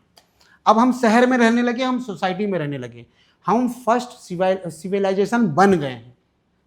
एलियन हम ही लोग हैं जो दूसरे ग्रह पे जाएंगे, जो हमसे कम नॉलेज वाले होंगे, ऐसा मेरा मानना है। तो मैं एकदम बिंदास रहता हूँ। मुझे ऐसा मालूम है, मुझे मालूम है मैं मुसलमान हूँ लेकिन मैं गैलेक्सीवासी हूँ। जो मेरे पिताजी बचपन में, मैं ना टीवी वगैरह तो मारते थे, मुझे बोलते थे जहन्नम का काम कर रहा है, सड़ेगा जलेगा। आज वही मोबाइल देख रहे हैं, उनको वो जहन्नम का डर कहाँ गया। इस्लाम को बहुत करीब से देख के आया हूँ मैं और बहुत अंदर तक घुसा हूँ। तो मुझे मेरे अंदर का डर निकाल दे। देखो ईश्वर के बारे में बोलना एक हिम्मत चाहिए, वो हिम्मत मुझे ईश्वर ने दिया है। अरे फ्यूचर की भी बात करने वाला कोई चाहिए ना। आज हर आदमी लड़ रहा है अपने लिए, अपने धर्म के लिए, कि मेरा सच है, मेरा सच है। मैं बोल रहा हूँ सबका सच है। देखो A to Z होगा, XYZ नहीं होगा। पहले हम जंगल में थे, फिर जंगल से हमको थोड़ा नॉलेज हुआ, हमने चांद सूरज को भगवान माना, फिर हमने ये किया करते करते यहाँ तक आए ना। और जहाँ की जैसी परिस्थिति थी वहां पे ईश्वर ने वैसे अवतार भेजे। अब लड़ाई क्यों हो रही है कि सारे लोग एक हो गए ना, मोबाइल के थ्रू, प्लेन के थ्रू, तो लड़ाई होने लगे, बाजू बाजू में रहने लगे ना। पहले क्या था, इजिप्ट है तो इजिप्ट में इजिप्ट का ही कानून चल रहा है, वहीं का ही भगवान है, क्योंकि दूसरा टुकड़ा जमीन को तो बहुत दूर है। राइट। अब क्या हो गया, सब लोग मिल गए तो झगड़ा होने लगा। अरे भाई ईश्वर अल्लाह एक ही है ना, गॉड एक ही है भाई, और किसी को कुछ पता नहीं है कौन है, बस लड़ रहे। मैं बोल रहा हूँ ढूंढना है। और जो जैसे हम आगे पता नहीं, इतना टेक्नोलॉजी आ गया है, अभी AI आ गया, हम पता करना चाहें कि सच क्या है झूठ क्या है, आगे 50 सालों में पता नहीं कर सकते किसका धर्म सच था, किसका धर्म झूठ था, कौन कहाँ आया, कौन। टेक्नोलॉजी है साहब, हम समय को कैच कर लेंगे यार, फिल्म जैसा देखेंगे एक दिन कि अच्छा ये हुआ था, ये हुआ था। ऐसा समय आएगा ना, जब हम ऐसा सोचेंगे तब हम वैसा करेंगे। तो मुझे ईश्वर ने टैक्सी ड्राइवर से डायरेक्टर बनाया, निर्देशक बनाया, निर्देश देने के लिए कि फ्यूचर में कैसे रहना है, फ्यूचर में क्या करना है। फ्यूचर की बात करने वाला है ना, सब गैलेक्सीवासी है। कोई इंसान किसी को एक थप्पड़ नहीं मार सकता। आप गाली गलौज करो लेकिन थप्पड़ नहीं मारना, अपना ही भाई है ना यार, क्यों मारना। दुनिया बर्बाद हो जाएगी, क्यों, क्योंकि सब बोल रहे कि मेरा ईश्वर सही है। अरे भाई इजराइल वाले और इराक वाले क्यों, ईरान वाले क्यों लड़ रहे, अपने अपने ईश्वर के लिए। मैं बोलता हूं दोनों का ईश्वर तो सेम है यार, उनको भी पता है, फिर भी लड़ रहे। तो अब जो तरक्की हो गई है ना, इससे ज्यादा तरक्की नहीं है दुनिया वालों के लिए। गैलेक्सी वालों के लिए बहुत तरक्की, बहुत रास्ते। दुनिया आके यहीं फंस गई है कि मेरा सच है, मेरा सच है, मरो कटो मरो। तो हम आप कहना चाह रहे हो कि अब हम गैलेक्सी वासी हैं। हाँ। और हमारे लिए ईश्वर को ढूंढना यही हमारा मकसद है। हम लोग नसीब वाले हैं कि इतना सारा टेक्नोलॉजी आया यार। यही अगर हम 500 साल पहले पैदा हुए रहते तो क्या जिंदगी रहता हमारा। सही बात है। हाँ, अब सोचो ना कि अब हमको लड़ना नहीं है यार, मोबाइल है तुम्हारे हाथ में, तुम कहीं खो नहीं सकते वो।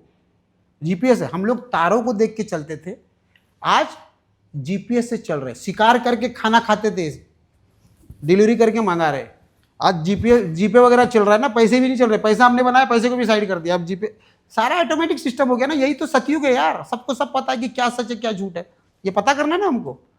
मेरा एक ही मकसद है कि अब हम गैलेक्सी वासी हैं, ईश्वर की खोज करना है साइंस और टेक्नोलॉजी से, लंबा जीना है, 100 साल 200 साल, स्पेस का मजा लेना है भाई, सुबह में उड़ना है, चांद पे चाय वाय पीना है, उधर होटल में घूमना है, फिर वापस आना है यहाँ पे।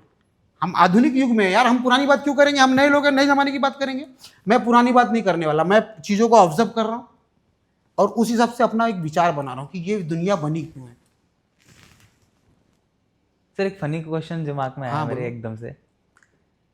बहुत सारे एक्टर एक्ट्रेसेस के साथ आपने काम किया है, कभी किसी के घर वाले आपके पास आके खड़े हुए हैं कि क्या रोल करा दिया हमारे बच्चों को तुमने, और किस तरीके का कास्टिंग कर ली, किस तरीके का इस तरह का कर लिया, या कभी कोई फोन आया हो किसी एक्टर एक्ट्रेस की फैमिली का? देखो मेरे बारे में ना, जैसे लड़कों का आया है, जैसे लड़कों ने किया, घर वालों को बताया नहीं, हाँ कौन देखेगा कौन देखेगा। अब उनके माँ बाप ने, जैसे आप नहीं देख रहे हो, जैसे हर किसी को लगता है ना मेरे घर वाले बहुत शरीफ है, वो ये सब नहीं देखते। हाँ ठीक है भाई, तेरे घर वाले शरीफ है, मोहल्ले में कोई शैतान लड़का भी तो होगा, हाँ सही बात। उसने देख लिया, तेरे घर वालों को भेज दिया तब, और यही हुआ। एक सरपंच था, उसका बेटा किया मेरे साथ, अब उसका व्हाट्सएप पे उधर गांव में चलने लगा, सरपंच का बेटा गरीबी में स्ट्रगल में, देखो गंदी गंदी फिल्मों में काम करने लगा, और नीचे ना पूरा पॉन का लगा के पूरा वीडियो क्लिप चल रहा है, उसने भेजा मुझे। अच्छा, बोला सर ये देखो क्या है, फिर वो कैसे कैसे करके वो हटाना पड़ा। तो ऐसा तो बहुत बार होता है, लोगों को ना छुप के नहीं करना चाहिए यार, करना है तो घर पे बताओ, और बहुत सारे लड़के घर पे बता के कर रहे, बिंदास कर रहे, ऐसा है। सर एरोटिक फिल्म बनाने में क्या नॉर्मल मूवी बनाने से ज्यादा मेहनत लगती है? नहीं, मूवी तो दोनों है यार, मूवी तो दोनों, इसमें तो देखो एरोटिक सीन में तो मेहनत तो ज्यादा है ना यार। नहीं, क्योंकि स्टोरी लाइन भी दिखानी है, हाँ आपको सेंसुअलिटी भी दिखानी है, इरोटिकनेस भी दिखानी है, सब कुछ। वो कहते हैं ना कि छोटा पैकेट बड़ा धमाका। वो तो करना ही है। तो देखो वैसा करते करते कहीं ना कहीं मेरे डायरेक्शन में या मेरे में अंदर कुछ तो बात होगी, तब लोग देखे या मैं इतना अचीव कर पाया। 300 सीरीज बना लेना अपने आप में बड़ी बात है ना यार। तो बहुत मेहनत है। एक तो सबसे पहले बजट नहीं होता यार, सारा चीज बजट है। बजट अगर है तो हमको तो कोई दिक्कत ही नहीं। अगर मैं बोल रहा हूँ कि हो सकता है यही इंडस्ट्री में बहुत बजट होता तो आज हो सकता मैं अलग बोलता, बातें अलग करता कि मुझे करना ही है।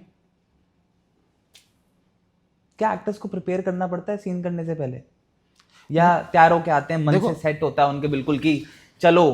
देखो वो कैसे हो गया मालूम है, इसमें भी तो लोग पुराने हो गए ना। हाँ। उनको पता चला मेरा 3 इंटीमेट है, मेरा ये डायलॉग है, ये डायलॉग, वो फटाफट रेडी रहते वो। और जो पुराने लोग हैं तो ऐसे 10-10 मिनट में सीन खत्म करके चले जाते। एक एपिसोड 40 मिनट का शूट करने में कितने कितने दिन लग जाते हैं? देखो यार चैनल के ऊपर है, तो कोई कोई चैनल कम बजट देता तो वो एक दिन में हम कर देते हैं। एक ही दिन में निपटा एक दिन में मैं तो 3-3 एपिसोड कर देता हूँ। हैं? हाँ। अभी आपने बताया कि सीन के बीच में ही कई बार एक्टर्स जो होते हैं वो टर्न ऑन हो जाते हैं और आउट ऑफ कंट्रोल जाते हैं। कैसे कंट्रोल करते हो उस टाइम पे? अरे लेकिन उनको भी तो पता है कि लोग हैं ना, वो तो देखो उनको पता है कि वो एंजॉय कभी तक ऑन हुए, टर्न ऑन हुए कभी तक है जब तक हम कट नहीं बोल रहे। उनको ये तो पता है सीन में। ऐसा तो नहीं कि एकदम लिपट गए और हम लोग छुड़ा रहे, ऐसा थोड़ी ना है यार। नहीं, कभी ऐसा हुआ है कोई सिचुएशन नहीं, ऐसा नहीं हुआ। जिसमें बहुत ऑकवर्ड सिचुएशन होगी और आपको कट बोलना पड़ा हो कि यार बंद करो? नहीं देखो नॉर्मली तो क्या होता है कि ये सब चीज़ हमारे लिए इजी है, अच्छा ही है। हाँ। देखो कभी कभी तो 2 अनजान लोग रहते हैं ना, तो एज ए डायरेक्टर हम पहले ना दोस्ती करवाते हैं कि भाई बैठा है ये एक्टर है, इसने ये काम किया है। हाँ। तुमने इसके साथ, जैसे मैं तो ऐसा बोलता हूँ, तुमने वो सीन देखा क्या इसका, ये देखा कि तुमने क्या किया। हम तो पहले दोस्ती करवाते हैं यार कि देखो एक दूसरे को पहले समझो और तुम लोग दिन भर बात करो आपस में। जैसे वो लोग करते हैं तो ज़्यादा करके अक्सर नए लोग के साथ ये होता है और सीन अच्छे निकलते हैं। जब ऐसा होता है तो सब सीन रियल लगते हैं। आपने बताया कभी कभी कुछ सीन के लिए एक्टर्स मना भी कर देते हैं। हाँ। उस सिचुएशन में आप क्या करते हो? कभी कभी ऐसा भी होता है ना कि ये सीन तो चाहिए ही, इस सीन की जरूरत है। देखो मेरा तो ऐसा होगा कि अब मेरा तो इतना ऐसा नाम हो गया है, अगर वो मुझे तो उन्हीं के साथ करना है। अगर वो शर्त करेगी उसके साथ और भी तो काम किया हो ना, वो बोलेगी सर इसके साथ ये शॉट नहीं दूंगी, तो मैं ये बोलता हूँ कि ठीक है तुम किस पे कंफर्टेबल हो वो बताओ, मैं वो लगा रहा हूँ। देखो एरोटिक तो एरोटिक है, ये शॉट रहो या वो शॉट रहे, सही बात हमको है। उसका सम्मान करना पड़ता है। वो मैं तो यही पूछता हूँ कि अच्छा क्या करना है, ये करना है ठीक है ऐसा कर लेते हैं, वो करना है वैसा कर लेते हैं। सर मैं इसके साथ स्मूच नहीं करूँगी, कोई बात नहीं मत करो, रेगुलर करना ही है ना, फिर वो किसी और के साथ वो सीन तो निकल जाएगा ना। देखो जबरदस्ती करके कोई मतलब है नहीं, और कोई मैं ऐसे कोई ऐतिहासिक फिल्म तो नहीं बना रहा हूँ कि बिना उसके मेरा काम ही नहीं चलेगा। अगर वो ही कोई बोल रहा है तो वो बेवकूफ़ी वाली बात है यार। वो कभी खुद ऐसा फील हुआ है कि अरोज्ड फील हुआ हो और ऐसा फील हुआ हो कि यार देखो मेरे साथ तो, अब मैं अपनी बात बताता हूँ, पता नहीं ये क्या, शुरू में जब मैं किया नया नया तो मैं डरा हुआ था, कुछ हुआ नहीं, ठीक है। और दूसरा ना एज ए डायरेक्टर हमको तो देखो मैं वो कब कर पाऊंगा, अगर कभी फील इसलिए नहीं हुआ क्योंकि हमारे पास तो टाइम ही नहीं है ना यार। एज ए डायरेक्टर को तो सीन खत्म करना है, पैकअप करना है, नहीं तो सिप बढ़ जाएगा, ये बढ़ जाएगा, तो आदमी चिड़चिड़ा ही रहता है। बॉम्बे बहुत प्रोफेशनल है। बहुत प्रोफेशनल है यहाँ पे। देखो आप तभी टिक सकते हो, बातें दिखती है, आप जो करोगे सेट पे, जैसे सेट पे 40 लोग हैं, आपकी हरकतें नोटिस नहीं करेंगे लोग। मेरे सेट पे आओगे आप, मैंने आपको बुलाया, इनवाइट किया, अब आओगे आप, एक दिन ठीक बन के रहे, अगर आपके अंदर का जो आदमी है ना 2-4 दिन में दिखने लगेगा और लोग नोटिस करते हैं, तो चीज़ें इंडस्ट्री में फैलने लगती है। बोला ना मुश्किल से 40-50 लोग ही है ना यार, आपको हर हाल में ईमानदार बन के ही रहना है अगर लंबा करना है तो आपका कहने का मतलब है कि इंडस्ट्री में जो खुरकी लोग होते हैं वो ज्यादा दिन चलते नहीं है। नहीं चलते ना, लोग दूर होने लगेंगे। लड़कियां देखो, एरोटिक करने वाली लड़कियां बोलती सर वो देखा वो ठरकी है, वो चिपक रहा है, उनको भी बुरा लगता है ना, वो उनका प्रोफेशनल है एरोटिक करना। इसका मतलब ये नहीं कि हर किसी से सेट हो जाएंगे, और लोगों को क्या लगता है कि बस ये तो ये कर रही है, ये सेट हो जाएगी तुरंत, ऐसा नहीं है। उनका भी मान सम्मान है यार, उनकी भी मर्जी है। कभी आपको रिग्रेट फील हुआ है ऐसा कोई शूट करके कि यार क्या काम कर रहा हूँ? हाँ मुझे ऐसा लगा ना, मैं हॉट स्टार का वो कर रहा था, हॉट स्टार बोल रहा हूँ, हॉट शॉट। हॉट शॉट, हाँ Hot काफी काफी फेमस ऐप ऐप है। मैंने हॉट शॉट का एक किया है, एक स्टोरी जो सॉफ्ट पॉइंट था, बड़ा रिव्यू होता था, उसमें निप्पल दिखते थे। ओके। तो मैंने किया, उल्लू किया एक स्टोरी। उसके बाद मुझे लगा मैं तो कर सकता हूँ यार, मैं तो डर निकल गया, अब मैं बिंदास हूँ। तो मुझे एक ने बोला कि ये करोगे राज कुंद्रा वाला, मैंने बोला ठीक है करूँगा यार, तो कुंद्रा का तो नाम भी है। मैंने सोचा कि ये करूँगा तो जुड़ते जुड़ते कहीं आगे निकले। वो सर बोल के निकल जाएंगे यार। हाँ।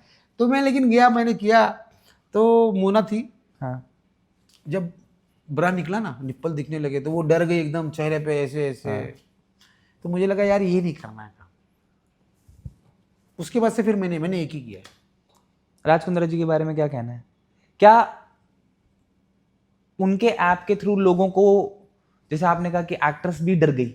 नहीं, वो नहीं थी करके डरी, वो नहीं थी करके कि ये मैं क्या करूं। उसको भी गलत लगा तो मुझे भी गलत लगा, जैसे मेरा नया था तो उसका भी नया था, फर्स्ट टाइम था उसका। क्या उनको पहले से बताया नहीं गया था कि उनको ऐसा शॉट करना है? देखो पहले से बताए रहना, और लेकिन जब फर्स्ट टाइम करने में डर तो रहेगा ही ना यार। आपको कितना भी सब कुछ पता है, लेकिन लोगों के सामने भले से 4 लोग हैं 5 लोग हैं, आपको उसके सामने कपड़े निकालना तो डर तो लगेगा ना फर्स्ट टाइम।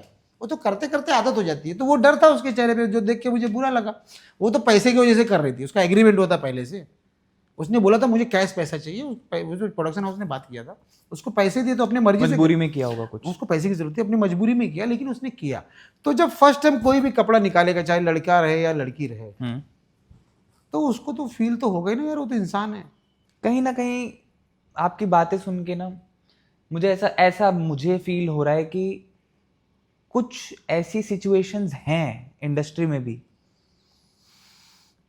जिसमें करना तो नहीं चाहते बहुत सारे लोग, ना तो इरोटिक करना चाहते हैं, ना ही वो सॉफ्ट पॉर्न कंटेंट करना चाहते हैं।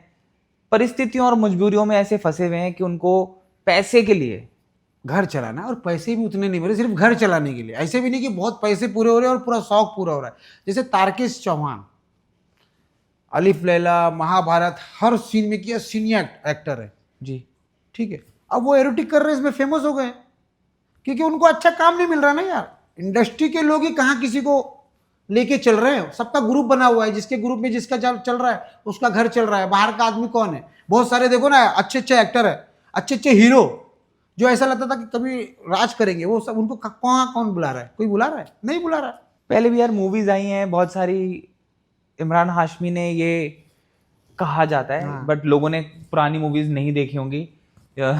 शक्ति कपूर और उन सबके हाँ, बहुत हाँ। बहुत स्ट्रॉन्ग डायलॉग्स होते थे, और ऐसे ऐसे डबल मीनिंग बातें होती थी जो मुझे लगता है कि आज की टाइम की मूवीज में भी नहीं है। नहीं है। अनिल कपूर, गोविंदा, इनके गाने ऐसे होते थे, इतने बोल्ड गाने होते थे कि एकांत में बैठ के सुन ले तो रोंगटे खड़े हो जाएं कि यार ये क्या ही लिरिक्स लिखे हैं लिखने वाले ने। तो उसका मैं ये मानता हूँ कि पहले चीजें गंदी थी, जैसे कांति सा की बहुत सारी गंदी पिक्चर थे, पोस्टर भी लगते थे जी। लेकिन वो सारा हॉल तक सीमित रहता था और घर में वो चलते थे। रेडियो पे गाने चलते तो अच्छे ही चलते थे। हाँ। कैसेट जिनको गंदा सुनना रहता था वो अपने अलग कहीं खेत में कहीं सुन रहे, बाकी सबका एक कल्चर था। जब से ये मोबाइल इंटरनेट आ गया ना, हर चीजें हर के जेब में पहुंच गई हैं और ऐसा स्क्रॉल करने पे हर चीजें आने लगी है सामने, तो लोग ज्यादा वो हो गए, इसके लिए लोग इस पे बात करने लगे। लेकिन लोग पहले जाते थे, अगर किसी को बोल्ड फिल्म देखना है वो जाता था चुपके से देख के आता था। पहले तो हम जब छोटे थे तो यार बाहर की फिल्में आती थी एकदम bold bold full open open English फिल्में, अभी हम जाके देखते थे, लोग देखते थे लेकिन थिएटर तक ही था। अब क्या है ना, जो जेब में आ गया, हाथ में आ गया, तो लोग डरने लगे कि यार चीजें तो हर घर तक पहुंच रही है, हर बच्चे तक पहुंच रही है, हर लोगों तक पहुंच रही है, औरतों तक पहुंच रही है। मतलब अब कौन सा ऐसा बंदा है जिस तक नहीं है चीजें। मोबाइल है आपके पास, इसका मतलब सब कुछ है दुनिया में, जो चीजें मोबाइल में है। राइट। अब आप देख रहे हो तो लोग अब ज्यादा बेचैन हो रहे हैं, चीजें बहुत फास्ट हो गई है। सर एक बात बताओ, क्या आपको ऐसा नहीं लगता कि बॉलीवुड में पहले जो मूवीज बनती थी जैसे जहर, मर्डर, ये भी तो बहुत सेंचुअल और बहुत इरोटिक मूवीज थी, आज ऐसी मूवीज क्यों नहीं बन पा रही हैं? उनको बनाना चाहिए, वो लोग खुद ही ना कुछ लोगों से घबरा जा रहे हैं। मुझे ऐसा लग रहा है जो और भी जो बहुत सारे प्रोड्यूसर डायरेक्टर लोग हैं उनको भी हिम्मत करके आगे आना चाहिए और हर तरह का पिक्चर बनना चाहिए, बड़े बजट की भी, छोटे बजट की भी, मीडियम बजट की।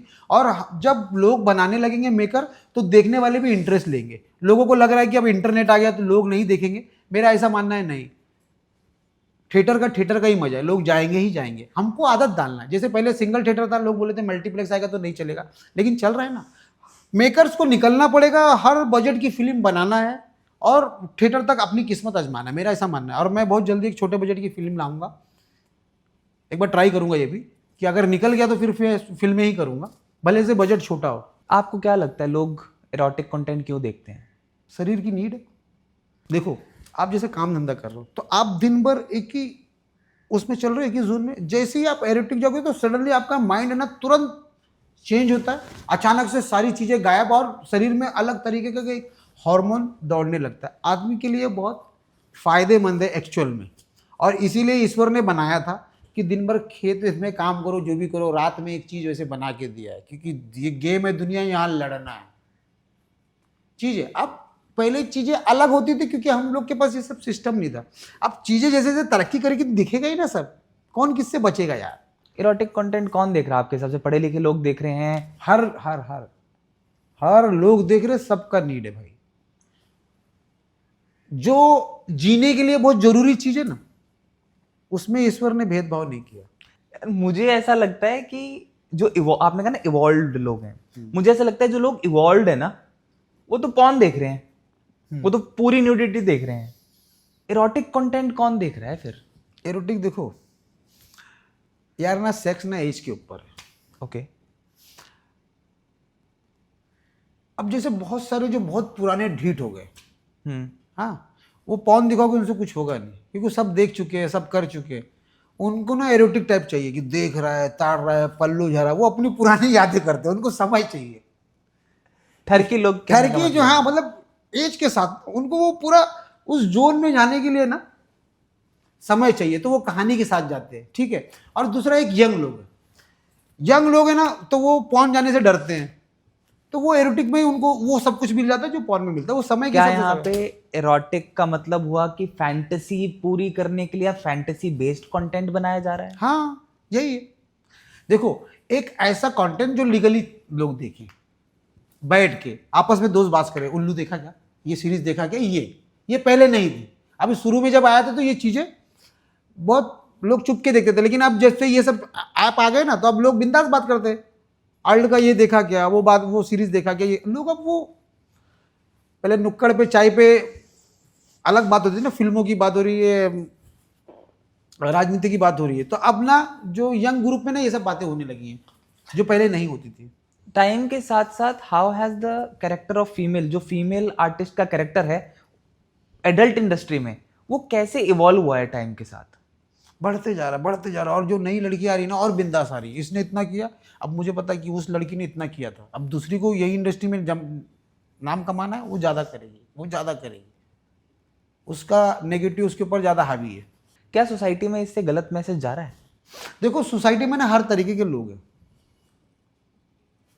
अगर लॉजिकल बात करेंगे तो गलत मैसेज जा रहा है, ठीक है, लेकिन अगर मैं शुरू से देख रहा हूँ, मैंने भी तो बचपन दिखाया है, फिर बड़े हुआ, फिर यहाँ तक आया यार। सोसाइटी में ये सब चीज़ देखने का ललक हर एज में रहा है, हर लोगों को रहा है, ठीक है, और ये रहेगा ही यार। आदमी समय के साथ देखता है, समय के साथ छोड़ देता है। कभी आपके साथ हुआ होगा, कभी मेरे साथ होगा कि एक एज में हमने ज़्यादा देखा है, फिर एक टाइम के बाद जब दिल भरा तो फिर आदमी ने कम किया, करते करते यहाँ तक आ रहा ना। देखो आप किसी को रोक नहीं सकते, बच्चे जब तक नाबालिग है तभी तक आपका अधिकार उसके ऊपर है, उसके बाद उसकी मर्जी है, उसका जीवन है, सेक्स लाइफ है, वो अपना नीड पूरी कर रहा है, चाहे देख के, चाहे जो भी। हर किसी ने देखा है ना, जो आज के जो बाप लोग हैं वो पहले बच्चे ही तो थे, उनको नहीं पता वो क्या क्या करके आए हैं, क्या क्या देख के आए, और माइंड में क्या क्या होता है, तो उनको पता है, वो सब करेंगे। देखो देखना कोई बुराई नहीं है, राइट। देख के दिमाग में कर लेना ही बुराई है। तो समय के साथ देखा जाए तो सॉफ्ट पॉर्न और इस तरीके का जो कंटेंट है, इरोटिक कंटेंट है, ये आज से तो नहीं है, बहुत सालों से है। पहले हम देखते थे कि जो लो ग्रेड थिएटर्स होते थे, हाँ हाँ वहां पे इस तरीके की फिल्में लगती थी। हाँ। फिर समय के साथ उनको बंद कराने के लिए मुहिमें चालू हो गई कि इस थिएटर को बंद करो, यहाँ गंदी फिल्में दिखाई जाती हैं। तो वो धीरे धीरे चीजें बदली। पहले सिर्फ लेबर क्लास और लोग छुप छुपा के ऐसी फिल्में देखने जाते थे कि जैसे मूवीज के नाम आते थे ना, जंगली जवानी और इस तरीके की जो फिल्में होती थी, बी ग्रेड सिनेमा जिसको बोलते थे, सी ग्रेड सिनेमा जिसको बोलते थे। फिर एक रेवोल्यूशन है, इमरान हाशमी, महेश भट्ट, बड़े बड़े एक्टर्स ऑन स्क्रीन, बड़ी स्क्रीन पे बोल्ड सीन हो रहे हैं, और जो बी ग्रेड फिल्मों में सीन्स होते थे उसको ए क्लास सिनेमा में लेके आया गया। टाइम के साथ बहुत आवाज़ें उठी, चीज़ें बदल गई। फिर आया OTT, ऑल्ट बालाजी, उल्लू, नेटफ्लिक्स, प्राइम। क्या इन सारे OTTs ने एडल्ट कंटेंट को प्रेजेंट करने के तरीके को बदला है? क्या OTTs ने बहुत सारे लोगों को नया प्लेटफॉर्म दिया है? हाँ, एक अलग इंडस्ट्री खड़ी हो गई पूरी। आज फिल्म से ज़्यादा OTT पे लोग बिजी है, काम की रफ्तार बढ़ गई है, लोग ज़्यादा बिजी हो गए, लोगों के पास ऑप्शन भी आ गए। जो आपने देखा कि बहुत सारे एक्टर जो है ना, फिल्मों में रोल नहीं मिल रहा था उनको, OTT पे वो हिट होने लगे, उनको लोग लाइक करने लगे। क्योंकि लोग क्या है ना, पैसे दे के देखने जाएंगे तो अच्छे स्टार को ही देखने जाएंगे। आई थिंक बॉबी देओल का कमबैक हुआ हाँ, आश्रम सीरीज से। सही, इट वाज सेंसुअल। हाँ। तो लोग क्या है ना, फिल्म के बाद पहले एक टीवी था एक्टरों के पास, अब बीच में एक OTT भी आ गया, और अच्छे बजट की बन रही है ना, लाइक अ फिल्म, तो बहुत सारे एक्टर वहाँ बिजी हो गए, वहाँ पे फेमस होने लगे, वहाँ मतलब फिर से बिजी हो गए, लोगों के नज़र में आने लगे, करने लगे। तो इससे तो फर्क पड़ा है यार, और होना भी चाहिए। देखो लोग इंडस्ट्री में कर रहे हैं तो उनको कहीं ना कहीं तो एक प्लेटफॉर्म मिले, जितना ज़्यादा प्लेटफॉर्म रहेगा उतना ज़्यादा लोग दिखेंगे। एंड नेटफ्लिक्स जैसे जो प्लेटफॉर्म है, वो कंप्लीट न्यूडिटी वाला कंटेंट भी अपने प्लेटफॉर्म में पब्लिश करते हैं, भरा हुआ है, राइट? तो वो आप जो मूवीज बना रहे हो, आप जो कंटेंट बना रहे हो, उस तरीके का कंटेंट वो अपने चैनल पे क्यों नहीं लेके आ रहे? क्योंकि हम लोग ना, देखो उनके पास बजट है, वो कहीं ना कहीं एक्टर, आर्टिस्ट, स्टोरी सब पे काम कर रहे हैं ना। हम कितना भी कर रहे हैं, बजट नहीं है, और हमारा मुद्दा वही इंटीमेट है, वो कहीं ना कहीं गंदगी से जुड़ा हुआ है यार। उसमें डायलॉग गंदे होते हैं, कहीं ना कहीं बहुत सारी चीज़ें होती है। देखो एक अच्छी फिल्म बन रही है, मान लो उसमें सिर्फ एरोटिक सीन है, डायलॉग अच्छे हैं, स्टोरी चल रही है, तो एरोटिक देखने में किसी को बुराई नहीं, वो तो हर कोई कर रहा है यार, सेक्स तो हर कोई कर रहा है, राइट? उसको उस तरीके से देखो। नेटफ्लिक्स के तरीके से दिखाएंगे ना अगर, लेकिन हमारे यहाँ बजट नहीं है। मेरा ऐसा मानना है कि मैं भी अगर एक अच्छी फिल्म बनाऊं जिसमें अच्छी कहानी हो, कोई गंदी डायलॉग नहीं हो, कुछ नहीं, जब इंटीमेट हो तो ही इंटीमेट हो, देखने में अच्छा लगेगा, वो एक नयापन लगेगा। लेकिन हम लोग क्या रहे, डायलॉग भी गंदा है, वो देख ही रहे, वो जैसा रियल में नहीं होता फिर भी हम लोग करवा रहे, वो ताड़ ही रहा है, यहाँ देख रहा है, उसको ये देख के भी ऐसा होने लगता है। ये सब लोगों की मानसिकता वैसी यार, तो वैसा बनाना पड़ रहा है। अगर हम वैसा बसूट भी नहीं करेंगे तो लोग देखेंगे भी नहीं। अगर आपको एक मूवी बनानी हो, सेंसुअल इरोटिक टाइप की मूवी बनानी हो, और किसी एक्टर या एक्ट्रेस को सिलेक्ट करना हो बॉलीवुड में से, किसको चूज करोगे? इरोटिक होनी चाहिए, सेंसुअल होनी चाहिए? नहीं तो उसमें बहुत ढूंढना पड़ेगा यार, मेरे बोलने पे नहीं होगा। सबसे पहले तो मुझे ये पता करना पड़ेगा कि कौन कौन रेडी हो सकता है। कास्टिंग डायरेक्टर से पता करो भाई कौन कौन एरोटिक के लिए रेडी होगा, वो लंबा प्रोसीजर है। इसमें तो ऐसा नहीं है कि मैं किसी भी एक्टर को बोलूंगा वो रेडी हो जाएगा। हाइपोथेटिकल एक सिचुएशन ले लेते हैं जहां पे हम सिर्फ सोच रहे हैं। तो आप अगर सोचो, मन में तो कभी सोचा होगा ना कि यार एक फिल्म बनाता हूँ, इरोटिक सीन होंगे, बड़ी सेक्सी सी नहीं, मैं तो देखो बहुत सारी चीजें सोचता हूँ। देखो मैं सोचता हूँ एरोटिक फिल्म बनाऊंगा, मैं स्टोरी पे काम करूंगा, और मैं ना जो भी एक्टर को सेलेक्ट करूंगा मैं, और पहले मैं नए से स्टार्ट करूंगा। बहुत बड़े लोग हैं यार वो लोग, मेरा ना इतना बड़ा वो नहीं है कि मैं उनका नाम ले सकूं, ऐसा मैं मानता हूँ। मुझे वहां तक पहुंचना है, उनके बाजू में बैठना है। यार मैं ऐसा इमेजिंग नहीं कर सकता कि कोई मेरे साथ बोल्ड सीन कर रहा है, वो भी जिस तरीके का मैं कर रहा हूँ वैसा नहीं। मैं सीन करूंगा, अच्छे करूंगा, बोल्ड दिखाऊंगा, लेकिन ऐसे गंदे नहीं दिखाऊंगा यार। फिर भी अगर किसी को रीच आउट करना हो, किसी को बोलना हो, तो चलो हम कह रहे हैं इरोटिक नहीं भी बनाते, आप एक मूवी बनाते हो, तो आपके मन में कौन से दो एक्टर, एक एक्टर और एक एक्ट्रेस होगा जिसको आप कास्ट करना चाहोगे? मनोज वाजपेयी, उनके साथ काम करना चाहता हूँ मैं। और बाकी तो जो स्टार लोग हैं सब, वो तो सब फेवरेट है यार। अजय देवगन हो गया, आमिर खान हो गए, सलमान खान हो गए, शाहरुख खान हो गए। एक्ट्रेस में? एक्ट्रेस में सारा अली खान, श्रद्धा कपूर, आलिया भट्ट, ये सब जो अभी चल रही है वो तो सब एक्ट्रेस अच्छी है। विद्या बालन भी अच्छी है। सर क्या ये इंडस्ट्री सोसाइटी में कुछ योगदान दे पा रही है? नहीं, हम लोग योगदान नहीं दे रहे, हम अपना ही स्ट्रगल कर रहे हैं। योगदान क्या दे रहे बताओ? नहीं, तभी मैंने आपसे सवाल पूछा। मुझे तो ऐसा नहीं लग रहा कि सोसाइटी में कोई योगदान दे रहे हैं। बस एक इंडस्ट्री है जहाँ पे लोग एक अब ऐसा लेवल हो गया कि यहाँ पे आके फिर आगे बढ़ा जा सकता है। नए लोगों के लिए एक प्लेटफॉर्म है कि यहाँ जल्दी मिल सकता है। देखो यहाँ पे क्या है ना, आप बड़ा कैरेक्टर कर सकते हो एज अ रिहर्सल। जैसे आप बड़ी फिल्मों में जाओगे, हाँ, वहाँ वेटर कौन है, शाहरुख के पास पता नहीं। जैसे वालों फिल्मों में अगर वो होटल में जा रहा है, कौन वेटर आके दे रहा, चाय दे रहा, आपको नहीं पता, नहीं पता, क्योंकि वहाँ वैसे ही रोल मिलेगा ना। यहाँ पे क्या है, आप अच्छे एक्टर हो, आपको पूरा लीड मिलेगा कि भाई ये कैरेक्टर। स्टोरी तो कुछ ना कुछ रहती है ना, डायलॉग तो रहेंगे ना, आप दिन में 5 सीन तो रहेंगे आपके, तो वो रिहर्सल है ना आपके लिए। राइट। यार आपके हिसाब से एडल्ट कंटेंट बनाते टाइम, जो आप कंटेंट बना रहे होते हो, शूट कर रहे होते हो, क्रिएटिव फ्रीडम जो है और जो आपकी एथिकल बाउंड्रीज हैं, उनको बैलेंस कैसे करते हो? तो वो तो पता है ना कि इतना ही करना है यार, और एक्टर तो हमें वही मिलते हैं। ऐसे तो नहीं है कि कोई नई एक्टर आ गई है, तो वो तो बहुत इजी चीज़ है। और मैं तो इतना सारा कर चुका हूँ, तो मेरे तो सीन लगने से पहले ही पता रहता, डिस्कशन हो जाता है कि भाई ये क्या क्या करना, क्या टर्म्स एंड कंडीशंस होते हैं शूटिंग परमिशंस के? वही कि प्राइवेट पार्ट नहीं दिखना, बिकनी तक तो लोकेशन वाले देखो, स्टूडियो लोकेशन जो बिकनी तक तो आप शूट कर सकते हो। ओके, ठीक है, कोई भी लोकेशन पे। बिकनी के तो परमिशन है ना, बिकनी तो दिखा ही सकते सिनेमा में। बस वो जो कपड़े, जो लोकेशन वाले बोलते कपड़े निकलेंगे नहीं। तो ये सेंसर बोर्ड में जाता है कंटेंट? नहीं, ये कंटेंट सेंसर बोर्ड में जाते नहीं, डायरेक्ट ऐप पे अपलोड होता है? नहीं, कुछ चैनल जो हैं जो जिनका SNP होता है। अब इसका फुल फॉर्म मेरे से मत पूछ लेना, मतलब फुल फॉर्म मत बताओ, होता क्या है SNP वो बता दो। वो फीडबैक रहेगा जाके, ये शॉट हटा दो, ये ज़्यादा दिख रहा है। अच्छा। ये वो गवर्नमेंट का एक संस्था है, हाँ, तो बड़े चैनल का जाता है वहाँ पे, और ओके। वो लोग का ये आता है कि ये उनके नोटिस रहते हैं कि ये चीज़ हटाओ इसमें से, तब ये रिलीज होगा। और जो छोटे चैनल हैं उनको तो पता भी नहीं होगा कि SNP भी होता है। वो लोग तो सेंसर आता है आपके पास और आपको वो पार्ट हटाना नहीं, हमको पड़ता मेल है? करना पड़ता है। उनकी डिपार्टमेंट के लोग हैं, वो चेक करते देखते हैं एपिसोड, उनको जो जो लगता है वो नोटिस देके और हमको फीडबैक करके। बेसिकली वो सेंसर बोर्ड की तरह ही है। हाँ हाँ हाँ, लेकिन वो तुरंत वाला है, तुरंत वाला है। वो आपने सीरीज अपलोड करी, हमने जैसे मेरा म्यूजिक वगैरह पूरा सीरीज रेडी, अब हम सबसे पहले भेजेंगे SNP ओके, रिलीज से पहले।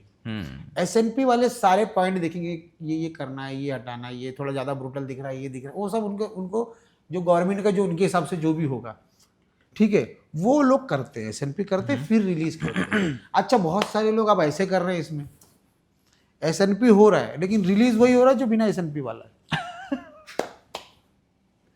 एसएनपी तो कर लिया, एसएनपी को कुछ और एसएनपी के दिखाया। अलग, एसएनपी के सर्टिफिकेट अलग है, रिलीज हो रहा है अलग। अगर कुछ ऐसा हुआ तो एसएनपी वाला अपलोड हो गया। समझ देखो, गया, जिसको धंधा चलाना वो कुछ भी कर रहा है यार। समझ गया आपकी बात की। 2 फाइल शूट हुई है, मतलब हाँ, एक फाइल शूट हुई फाइल है, पूरी एक ही है, एक है अपलोड अपलोड करे वो तो- हो रही हाँ। है जो एडिट के लिए जो एसएनपी के पास गई थी। हाँ, नहीं, अपलोड वो हो रही है जो एसएनपी के लिए नहीं गई, जिसमें भर के सब कुछ है। अच्छा, एसएनपी को फाइल भेजी, सर्टिफिकेट लाइसेंस ले लिया। देखो, आपको तो सीरीज पे एसएनपी मिला है ना कि ये सीरीज है, मान लो। हाँ। कोई एक सीरीज का टाइटल पकड़ लो, आप जब भी इंक्वायरी बैठेगी तो वो फाइल ही चेक होगा ना, और आपके पास दूसरा रेडी है हाँ। एसएनपी के साथ। हाँ, तो जैसे ही ऑब्जेक्शन आई वैसे ही वो सारा का सारा इंटरनेट पे कंटेंट बदल देते होंगे। तुरंत चेंज, आप कितना भी कुछ भी करके देख लो, एसएनपी वाला ही दिखेगा आप। कमाल की चीज है, मतलब कुछ भी हो रहा है, बहुत कुछ हो रहा है मार्केट के अंदर। अच्छा, दूसरा एक चीज और है, ऐप पे ना कम दिखा सकते हो, वेबसाइट पे ज्यादा दिखा सकते हो। अच्छा, ऐसा भी है। ऐसा भी है, ऐप क्या है, पॉकेट वाला है, हाँ इस पे कम है, आप वेबसाइट पे जाके ज्यादा देख सकते हो, उधर ज्यादा छूट है। यार, कोई ऐसा डायरेक्टर है जो इस इंडस्ट्री के अंदर बहुत धांसू काम कर रहा हो, नेशनली इंटरनेशनली नाम हो? ऐसा तो कोई, मैं तो, आप बता दो यार, मुझे तो ऐसा नहीं दिख रहा कोई कोई भी नहीं है। इंटरनेशनल। देखो, अपने इंडिया में तो एक अलग ही, इसको तो अच्छी नजरों से देख ही नहीं रहे, तो कहाँ से होगा? देखो, आप कब नाम कब करोगे, जब मान लो मैं ये इंडस्ट्री कर रहा हूँ, तो आप किसी को बताओगे ना, यार ये एसएसके ये किया, वो भी किसी को बताए, तब ऐसे नाम होगा ना, ऐसे वो होगा, फेमस होगा। आदमी बोला जो एसएसके, तो अरे भाई ये तो गंदी पिक्चर कर रहा है, उससे तो दूर ही रहो, उसके तो साथ खड़े नहीं। आदमी का सोच वैसा है ना, तो कहाँ से होगा? कभी कभी ऐसा नहीं लगता कि इस यूथ को क्या मैसेज जाएगा, यूथ इस तरीके के कंटेंट को देख के खराब हो रहा है या यूथ बिगड़ रहा है? देखो, मेरा ऐसा मानना है ना, जिसको खराब होना रहता है वो खराब ही होता है। मैं धरावी से था, मैंने तो खराब काम नहीं किया, मैं तो आया यहाँ तक सब कुछ करके करा के, और लोग पहले से देख रहे। मेरे एक, अगर ये बोल दो कि मेरे एक नहीं करने से ये इंडस्ट्री बंद हो जाएगी, तो मैं नहीं करूँगा। मैं यहाँ अपना कैरियर बना रहा हूँ यार, अब मैं हमेशा के लिए नहीं कर रहा हूँ। मैं किसी को थोड़ी ना बोल रहा हूँ कि भाई मेरी ये देखो, मेरे तो कोई पूछता भी है कि कौन से ऐप पे आता, तो मैं बोलता हूँ भाई मुझे नहीं पता, जिस दिन फिल्म करूँगा टिकट दूंगा फ्री, आके साथ में देखेंगे। मैं स्ट्रगल कर रहा हूँ फिल्म करने के लिए यार, मैं थोड़ी ना किसी को बोल रहा हूँ। लोग ऐसा बोलेंगे कि तुम खराब कर दे रहा है, भाई मैं अकेला डायरेक्टर थोड़ी ना हूँ यार, 50 डायरेक्टर है, सब कर रहे हैं, और ये एंटरटेनमेंट है यार। आपको ऐसा लग रहा है गलत है, तो आप क्यों देख रहे हो भाई? राइट, बहुत सारी ऐसी चीजें जो पहले गलत थी अभी नहीं गलत है, ये तो है। तो आप कर ही रहे हो ना समय के साथ। आप तो वैसी तो बात नहीं है कि अच्छा मेरा खराब, ऐसा मत करो। लॉजिकल सोचो यार कि मैं गलत क्या कर रहा हूँ। मैं कोई गलत नहीं कर रहा हूँ, मैं एक इंडस्ट्री ऐसी है, एरोटिक इंडस्ट्री, जिसका डिमांड है यार। मैं कोई गेम तो नहीं खिलवा रहा हूँ जो आए दिन जंगली रमी ये वो जो चल रहा है, इतना गेम का आ रहा है, ये आ रहा है भाई, उससे तो ठीक ही है ना। सही कह रहे हो आप, बिल्कुल। पत्ता पहले हम लोग खेलते थे, लोग मारते थे यार, सब बड़े बड़े एक्टर लोग उसका प्रचार कर रहे हैं यार कि ये गेम खेलो, ये पैसा कमाओ, इसमें तो ये लाइफ बन गई, उसमें तो वो लाइफ बन गई, तो वो गलत है ना। ये तो है। नशा, जुआ और सेक्स, इससे आदमी बच नहीं सकता, ये चलते ही रहेगा। ये मतलब लोग कितना भी कोशिश करेंगे, कोई ना कोई करते रहेगा। बहुत ये होगा मैं 1 साल के बाद मैं हट जाऊंगा, लेकिन कोई दूसरा बंदा आएगा, करते रहेगा। पॉर्न कंटेंट, जब पोर्नोग्राफिक, वैसे तो बोलना नहीं चाहिए, हमने इतनी कन्वर्सेशन कर ली, इरोटिक कंटेंट जब बनता है, सुनने में आता है कि रेड्स पड़ती हैं, अरेस्ट भी हो जाते हैं, और पुलिस वाले भी परेशान करते हैं इस तरीके का जब कंटेंट शूट हो रहा होता है, क्योंकि ज़्यादातर इस तरीके का कंटेंट स्टूडियोज़ की जगह फ्लैट्स में शूट करते हैं लोग, राइट? तो आपके साथ कभी ऐसी कोई सिचुएशन हुई है, या आप इस तरीके की सिचुएशन से बचने के लिए क्या प्रैक्टिसेस करते हो जिससे कि आप इस तरीके की पंगों में ना फंसो? देखो, हम लोग तो प्रीमियम चैनल का कर रहे हैं, जैसे मान लो ऑल्ट हो गया, उल्लू हो गया, तो उनके स्टूडियो में ही होता है ये सब कुछ? नहीं, स्टूडियो हम लेते, तो हमारे पास महंगे महंगे कैमरे, लाइट है, तो हम तो सीरीज कर रहे, तो पुलिस वाले भी आ रहे, तो देख रहे, स्क्रिप्ट है, ये सारा एग्रीमेंट है, हाँ, तो उनको पता चलता ना कि क्या सही हो रहा है, क्या गलत हो रहा है। फ्लैट में जब आप शूटिंग करोगे तो क्या हिसाब से शूटिंग हो। बहुत सारे लोग तो सीरीज बना रहे, डायरेक्टर भी बन रहे, लेकिन उनको पता ही नहीं रिलीज कहाँ करेंगे। आधे से ज्यादा चीजें, फिल्में और सीरीज तो ये बन रही ना कि बाद में बेच देंगे, ये कंपनी को बेच देंगे, वो खरीद लेगा, ये खरीद लेगा। हम लोग तो जब तक हमारे पास एग्रीमेंट नहीं होता, हम शूट ही नहीं करते। हमको पता होता है कि हम किस चैनल के लिए कर रहे हैं। और जो चैनल है, और मैं तो बोलता हूँ कि मेरे सेट पे आके बैठो आप तभी मुझे रोकोगे ना, तब जब आपको लगेगा गलत कर रहा हूँ मैं डायरेक्टर हूँ, मैं ऐसे शॉट लगाऊंगा आपको लगेगा कि सेक्स हो रहा है, लेकिन सेक्स तो हो ही नहीं रहा, आपके आंखों के सामने तो नहीं हो रहा, वो मॉनिटर पे दिखेगा ना सेक्स हो रहा है, वो हम्पिंग हो रही है। उसके बाद आप आओ मेरे सेट पे, मैं आपको इंटीमेट सीन शूट करके देता हूँ। जैसे वो बंदा मैंने बताया ना कि वो बोला कि मैं नहीं कर रहा यार, मैंने बोला ना टुकड़ों में शूट कर अलग लिया अलग शूट करूंगा मैं, एडिट पे हम मिलाएंगे ना, वही तो डायरेक्शन है ना यार। अगर इंटीमेट हम रियल करने लगेंगे तो हम बैठ के बात ही नहीं कर पाएंगे। अगर मैं रियल करता तो मैं 300 सीरीज कर पाता? सही बात नहीं कर पाता। देखो ये टेक्निकल चीजें यार, जैसे फाइट हम दिखा रहे हैं, लोग मर रहे हैं तो सच में मर रहे हैं क्या? नहीं। खून दिख रहा है, सब हो रहा है, वो डायरेक्टर है ना, वो फाइट मास्टर है, वो दिखा रहे हैं वैसा, उसी का तो पैसा ले रहे हैं ना हम। यही तो कलाकारी है कि एक ऐसी चीज जो हो नहीं रही है हम उसको दिखा रहे हैं, वही डायरेक्टर हूं ना मैं। अब यार कुछ दिन पहले राज कुंद्रा बड़ी कंट्रोवर्सी में फंस गए, आपने उनके लिए एक शूट भी किया था, आपका क्या कहना है उस बारे में? क्या राज कुंद्रा सही में लड़कियों को कच्चे लालच में फंसा के और कम पैसे में या उनके साथ गलत तरीके से कॉन्ट्रैक्ट करके उनको इरोटिक मूवीज के लिए साइन करके उनसे सॉफ्ट पॉर्न बनवा रहे थे?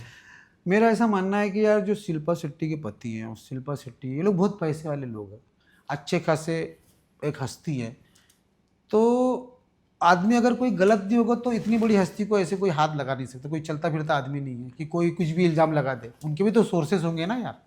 तो आप देख लो ना यार, अगर पुलिस किसी पे भी ऐसे हाथ थोड़ी ना डालेगी, कुछ तो होगा ना। अगर आपके पास बहुत पैसा है, आदमी के पास थोड़ा रहता है तो इतना करने लगता है यार, हिम्मत नहीं होती पुलिस वालों की। आदमी जब गलत होता है तभी दबता है।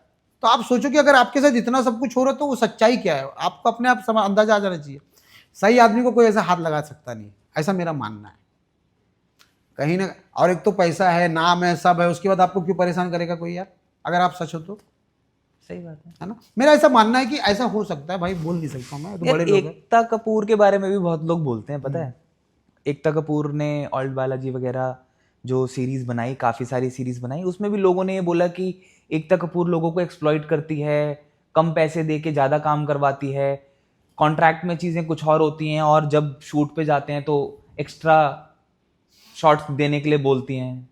देखो यार, हर आदमी ये चाहेगा कि कम पैसे में ज्यादा चीजें मिले, बजट का ही रहता है, और बजट तो ऊपर से ही कम आ रहा है, ठीक है। तो ये सारी चीजें रहती है, लेकिन लोग उसको किस किस चीज में मिला के देख रहे, वो तो होगा। जैसे मैं अगर प्रोड्यूसर बनूंगा तो मुझे भी तो ये रहेगा कि मैं इतना पैसा दूंगा, उसमें 4 चीज आपको एक्स्ट्रा बोलूंगा ना, मेरा फायदा तभी होगा, तभी आपको लूंगा ना मैं आपको। प्रोड्यूसर तो पैसा बचाएगा ही, और वो चाहेगा ही कि उसको 2-4 चीज एक्स्ट्रा मिले ही मिले। तो इसमें कोई बुराई नहीं है, अगर अच्छा मेकर है तो उसको ये करना ही चाहिए, पैसे भी बचाना है और प्रोडक्ट भी अच्छा बने। आप खुद से प्राउड फील करते हो अपने प्रोफाइल को लेके? बहुत ज़्यादा, बहुत ज़्यादा। मुझे ऐसा लगता है कि तूने क्या ज़िंदगी जिया यार। धारावी से गाड़ी चलाते चलाते आज तो एरोटिका शूट कर रहा है, उसका डायरेक्टर है, ठीक है ना। तो मुझे ऐसा लगता है कि ईश्वर ने मुझे बहुत अच्छी लाइफ दी, एक ऐसा गेम जैसा रास्ता था, उसको मैं स्टेप बाय स्टेप सही से पार किया और अचीव किया। अगर एक भी गलती होती तो यहाँ नहीं होता जहाँ मैं हूँ। बहुत सोचना पड़ा, बहुत संभल के करना पड़ा। क्या आपको लगता है बॉलीवुड और टीवी इंडस्ट्री आप जैसे डायरेक्टर्स को और आपके काम को बहुत ही अलग नजरिए से देखते हैं? नहीं यार, सब समझदार लोग हैं। अभी क्या, ये इंडस्ट्री हमारी नई नहीं है ना, जैसे जैसे पुराने होंगे हम भी घुलेंगे मिलेंगे, जैसे अभी बातचीत चालू हो रही है, लोग जब जानेंगे तो उनको लगेगा हमारा ही बंदा है यार। क्या फ्यूचर लग रहा है आपको इस इंडस्ट्री का? क्या ये इंडस्ट्री आने वाले टाइम में मेन स्ट्रीम इंडस्ट्री बन जाएगी? नहीं, मेन तो नहीं बनेगी, इस देश में तो नहीं होगा। मेन तो मेन रहेगी, यहाँ के लोग वहाँ जाएंगे, अच्छा काम करेंगे, ये मैं मानता हूँ। मेन नहीं हो पाएगी, कभी नहीं बन पाएगी, कभी नहीं बनेगी, और बनना भी नहीं चाहिए। क्या आप फ्यूचर में अपने बच्चों के सामने जब ये बात होगी कि इंडस्ट्री में आप इस तरीके का कंटेंट बनाते हो, क्या आप आज भी अपने बच्चों के सामने बहुत ओपनली ये सारी बातें कर लेते हो कि मैं इस तरीके का कंटेंट बनाता हूँ और ये मेरा कंटेंट है? देखो, प्राउड फील होता है? मेरे बच्चों को सब पता है और मेरे बच्चों को प्राउड फील है, लेकिन हमारे घर में ये सब चीज़ डिस्कस नहीं होता है। घर जैसे मैं यहाँ आया हूँ, ये शूटिंग कर रहे हैं, उनको पता है कि यार शूटिंग है, स्क्रिप्ट क्या है, काम क्या, उनको पता है कि ये सब कर रहे हैं मेरे पिताजी, एरोटिक ही बनाते हैं। लेकिन उन्होंने स्ट्रगल देखा, जब मैं टैक्सी चला रहा था तब मेरे 2 बच्चे थे वो, तो अब वो समझदार हो गए, तो उन्होंने वो जर्नी देखा है कि हम पहले नाला सुपारा में थे, फिर मेरे पिताजी ने मेहनत किया, कैसे कैसे असिस्टेंट थे, करते करते मीरा रोड आए। उनको पता है ना, उन्होंने अपने आंखों से देखा है स्ट्रगल करते हुए, तो उनको ऐसा पता है कि हमेशा नहीं करेंगे। मैं ये बोलता हूँ कि मैं हमेशा नहीं कर रहा हूँ, मुझे फिल्म करना है, लेकिन बच्चों जब तक प्रोफाइल नहीं रहेगा कोई करोड़ रुपए मुझ पर लगाएगा क्यों? आप चाहोगे कि आपके बच्चे आपके बनाया हुआ कंटेंट देखें? यार मुझसे बोल के तो देखेंगे नहीं ना। सही बात है। ना मैं उनको बोलूंगा कि देखो मेरा कोई ट्रेलर आया, ये आया, हो सकता है वो कल को देखे कि यार देखो तो मेरा बाप क्या बनाता है।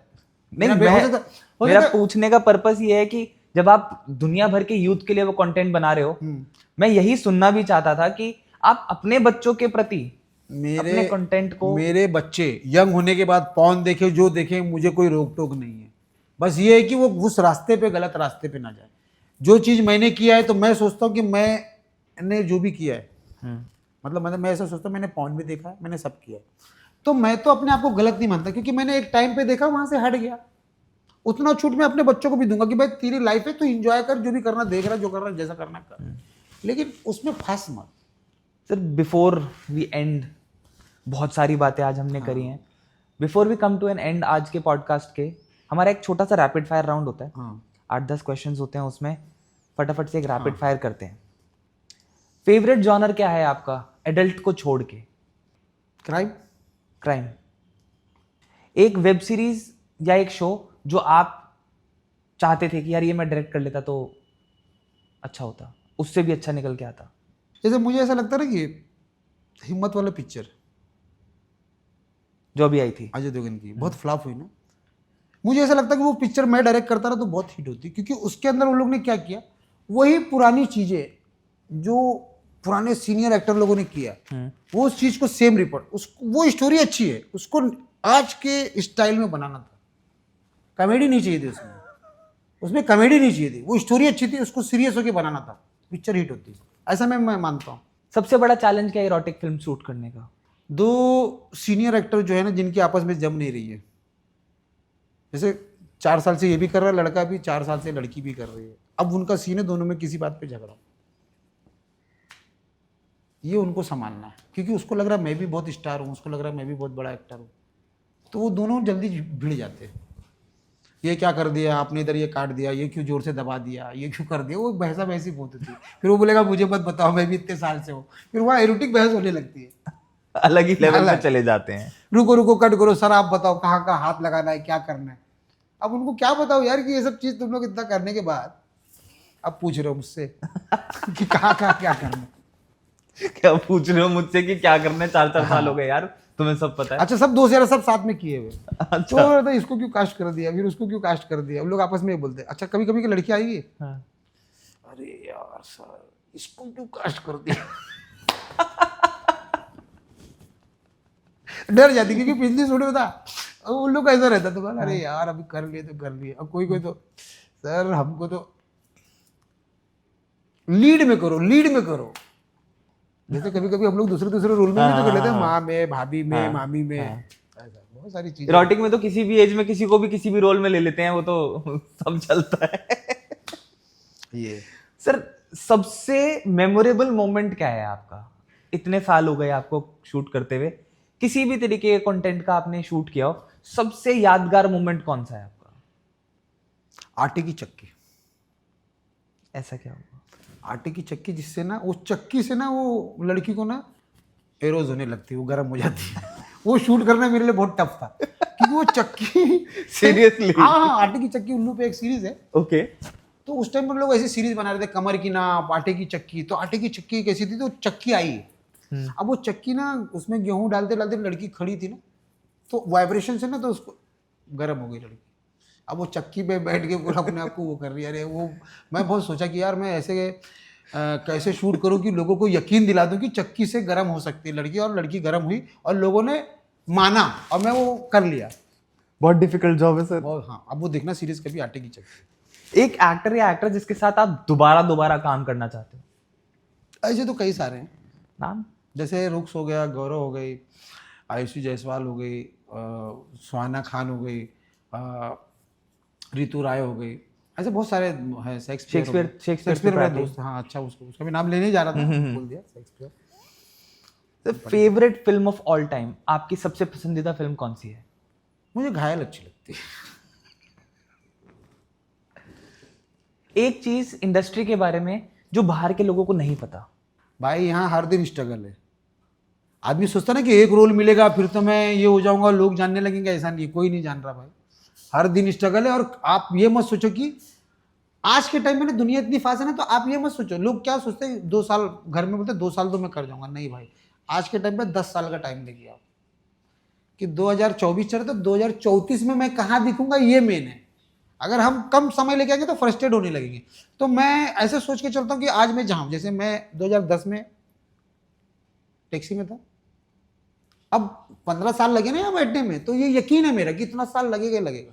और जब 15 साल में यहाँ बैठा हूँ तो आगे 5 साल में मैं अपने आप को और भी तो देख रहा हूँ कि यहाँ तक तो चला ही जाऊंगा। राइट। तो लोगों को ना समय लेके आना, ताकि स्ट्रगल करना है, करियर बनाना तो हड़बड़ा के नहीं, समय लगेगा। बहुत सारे लोग भी स्ट्रगल कर रहे हैं, आपको सबके साथ मिलके अपना परफॉर्मेंस अच्छा करना है, आगे बढ़ना है हर दिन के साथ, जल्दबाजी करना ही नहीं है।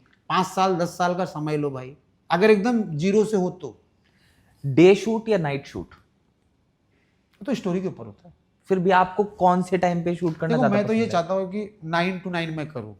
मेरा तो नॉर्मली क्या होता है, सुबह 9 बजे के बजट तो अगले दिन सुबह हो जाती है यार। तो कम बजट में फिर मेरी वाइफ भी चिड़चिड़ी, मतलब मेरे ना प्रोडक्शन वाले सब बोलते कि अरे यार ये क्या कर रहा है। अच्छा मैं खुद भी ना चाहता हूँ कि डेली अगर कर रहा हूँ ना, जैसे मान लो कि अब सालों से कर रहा हूँ ना, तो मैं सोचता हूँ कि कब बजट आएगा यार, कब मैं 8-9 बजे ऐसा बोलूँ कि भाई बस लास्ट सीन चल रहा है। हमारे यहाँ तो 9-10 बजे सबका मुंह एकदम फूल जाता है कि भाई अब तो पूरे सीन तो बचे हैं, ऐसे है। तो इस चीज़ का मुझे टेंशन है। मैं चाहता हूँ कि मेरे पास इतना पैसा रहे कि मैं आराम से शूट करूँ टाइम टू टाइम जमा टिका के, और मेरा 10 बजे पैकअप हो ही जाए, उससे ऊपर मैं काम नहीं करना। अगर आप डायरेक्टर नहीं होते तो क्या होते? Taxi driver. नहीं, वो तो आपने छोड़ दिया, डायरेक्टर नहीं होते। देखो यार, मुझे अब ऐसा लगता है ना कि मैं ना फ्यूचर की बात करना चाहता हूँ, ईमानदारी से बता रहा हूँ जी। कि जो मेरी सोच है ना कि साइंस है, टेक्नोलॉजी है, स्पेस है, ये सब बात भी करने वाला कोई चाहिए नए तरीके से। तो मुझे ऐसा लगता है कि मैं ना जब भी इंटरव्यू करने जाऊँ तो मैं ये इस बातों पे जरूर बात करूँ कि भाई अब हमको ईश्वर को ढूंढना है, सारे धर्म सच्चे हैं, ये सब भी करें। मुझे लोगों को ना समझाना है। मुझे, अब मैं लोगों से बात भी करता हूँ, इंस्टाग्राम पे भी देखो कि मुझे ऐसा लगता है कि हर गरीब आदमी को समझाऊं कि भाई तू मेहनत करेगा तो तू आगे बढ़ेगा। मुझे देख, मैं तेरा ही भाई हूँ, तेरे वहीं से निकला हूँ। तो बस मेहनत करना हर दिन के साथ, और खाली ऐसा मेहनत नहीं करना, प्लान बनाना है। देखो आदमी ना, जैसे आज हम लोग बैठे हैं, जैसे बीच में आपने सुना होगा दशहरे के दिन मलाड में किसी को मार दिया लोगों ने, भीड़ ने। अब उसके पास 3-4 रास्ते थे, गाड़ी बुक करके जा रहा था, गाड़ी ठुकी, मैं एज ए डायरेक्टर बता रहा हूँ, उठता, थोड़ा बहस हुआ, देखता, चले जाता घर पे, उसकी स्टोरी उसने वो किया। लेकिन वो गाड़ी से उतरा, लोगों से बहस करने लगा। अब उसको नोटिस करना था कि लोकल लोग हैं जिससे मैं बहस कर रहा हूँ, उसके ही सपोर्टर लोग हैं, तो उसको झगड़ा करके फिर कम करके निकल जाना था। राइट। स्टोरी उसकी अलग होती ना, फिर घर पे रहता, फिर छुट्टी का दिन था और भी प्लान ये वो सब करता, लेकिन उसने अपनी स्टोरी खुद खराब करी, उन लोग से और उलझता चला गया, झगड़ा करते करते। हर अचानक से नहीं होता ना, आपको टाइम मिलता है अपनी, आप भी तो अपनी स्टोरी के कैरेक्टर हो ना यार। उसने अपनी स्टोरी खुद ही खराब कर ली झगड़ा करके, जबकि वो गाड़ी बुक करके आया था। तो छोटे से छोटे झगड़े से लोग बचे। आप चल रहे हो सीधा तो आपको गेम चल रहा है, हर बार कुछ ना कुछ रुकावट आएगी, तो आपको ये समझना है कि इसका एंड क्या हो रहा है। उससे बच के अपने कैरेक्टर को ऊपर करो, और जो अच्छा खेलता है वही आगे तक जाता है। ईश्वर भी तो देख रहे हैं ना। सर, एक स्क्रिप्ट आइडिया जिस पे आप काम करना चाहते हो? मेरे पास एक स्टोरी है 6 तलाक। 6 तलाक? ओके। 24 घंटे की स्टोरी है, वो मैं दिल से चाहता हूँ शूट करूँ। इसकी सीरीज बनाओगे या मूवी बनेगी? फिल्म बनाना है। फिल्म बनाना चाहते 24, हाँ 24 घंटे की स्टोरी है। हाँ, जैसे 6 समझ गया मैं। अभी हाँ दूसरा वो, लेकिन मैं ना पूरा ना एक्चुअल दिखाऊंगा ओके। कि हलाला होता क्या है और क्यों होता है। लोग ना उसको गलत गलत तरीके से दिखा रहे हैं, तो मैं उसको मेरे पास एक कॉन्सेप्ट है जिसमें ना एक पति ने अपनी बीवी को तलाक दे दिया है, ठीक है, और वो दिन भर ना तैयारी कर रहा है दूसरी शादी की। अब उसमें बीवी के ऊपर क्या बीत रही है, उसके घर वालों पे क्या बीत रही है, पति पे क्या बीत रही है, मौलाना वहाँ पे क्या बोल रहे हैं, उसके बच्चे उससे क्या सवाल कर रहे हैं, और उसके दोस्त रेडी हुआ है तो एक पति अपने दोस्त को बोल रहा है कि ऐसे ऐसे करना है मेरी वाइफ के साथ, नहीं तो हलाला नहीं होगा, ये होगा। और फिर बाद में सुबह में जब वो तलाक दिया, तो 3 तलाक तो पहले पति ने दिया था, 3 उसके दोस्त ने दिया, तभी 6 तलाक हो गया। फिर वो औरत का कि यार ये 6 तलाक का धब्बा मेरे दिल में है, और एक एक थप्पड़ मार रही है, अपनी बात बता रही कि मैं औरत हूँ करके 6 तलाक का दाग मेरे ऊपर लगा। फिर हम बाद में दिखा देंगे कि ये फ्लैश था, अगर वो तलाक दिया होता तो ये सारी चीजें होती। वाह। फिर उसको याद आया कि नहीं यार, मैं बोला था अपनी वाइफ को कि मैं तलाक देने का, जैसे रात में दारू पी के झगड़ा हुआ, फोन पे उसने तलाक दिया, बीवी बोले ऐसे नहीं मानूंगी, हिम्मत है तो सामने सामने आना। अब वो सो गया तो हमने पिक्चर वहीं से स्टार्ट किया कि प्रोसीजर चालू। लेकिन बाद में मैंने दिखाया कि जब बीवी ने थप्पड़ मारा तो नींद से उठा, बोला अरे ये तो शादी तो हो नहीं रही है। उसको याद है बीवी तो मैके में ही है। फिर भाग के गया वहाँ, बीवी बोली क्यों आए, तुम तो मुझे तलाक दे रहे थे। फिर पैर पकड़ते रोता है कि मुझे माफ़ कर दो, मैं समझ गया कि हलाला क्या है, तलाक क्या है। ऐसे द फनीएस्ट ब्लूपर, जो सबसे अटपटा कोई सिचुएशन हुई हो आपकी किसी फिल्म में, जिससे जो मतलब कभी भी सोचते हो तो दिमाग में चेहरे पे मुस्कान ही आती हो कि यार बड़ा फनी था। यार मेरे एक सलाहकार स्टोरी थी, उसमें एक बंदा आ गया था, 2 बंदे थे, दोनों कास्ट हो गए। एक लड़की को गे के रोल के लिए रेडी कराना मेरे लिए बहुत टफ था, लड़के को सलाहकार में। और उसको जाके मैंने आधा पौना घंटा बैठा मैं उसके साथ और मैंने उसको ऐसा मोटिवेट किया कि उसने सीन किया। और जब भी मेरा प्रोड्यूसर देखे तो बोले तुमने क्या बोल दिया यार, तो झुक गया वो तो। हमें बताओ ऐसा हाँ, क्या ऐसा बोला बोला आपने? क्या बोला उसको आपने? नहीं, मुझे ऐसा बोला कि देखो भाई अब तुम करने तो आ गए हो, अभी तो 2 ही रास्ता है, बोल्ड एक तो कम करना है और ज्यादा करना है। आप कम भी करोगे तब भी बदनाम होगे और ज्यादा भी करोगे तो भी बदनाम होगे, लेकिन ज्यादा करोगे तो दिखोगे। जब बोल्ड में अगर आ रहा है तो आदमी जब ज्यादा करेगा तो दिखेगा, कम करेगा तो आदमी बोलेगा यार क्या कर रहा है मारा। तो अगर बोल्ड में टिकना है तो आपको रियल जैसा करना है, ज्यादा जो रोल कर रहे हो तो रियल करो, तो तब आप नोटिस होगे। तो मैं तो सबको ये बोलता हूँ, लोग मेरी बात सुन के थोड़ा ज़्यादा रिएक्शन भी देते। अच्छा बोल्ड में क्या है ना, नकली रिएक्शन, असल में ऐसा होता है नहीं होगा। हमारे हम तो बोलते भाई नकली कर नकली कर क्योंकि रिएक्शन ज़्यादा चाहिए ना, राइट। तो हम तो चिल्लाते रहते अरे क्या कर रहा है, नकली कर, थोड़ा रिएक्शन लाउड कर। फिर म्यूजिक आएगी तो वो असली लगेगा, राइट। तो thank you so much sir, आज आप आए हमारे पॉडकास्ट में, बहुत अच्छा लगा। और एनर्जी जो थी ना आज के पॉडकास्ट की, वो इतनी कैंडिड थी, इतनी ओपन थी कि मुझे लगता है कि ऑडियंस को ये पॉडकास्ट देख के बहुत मजा आने वाला है।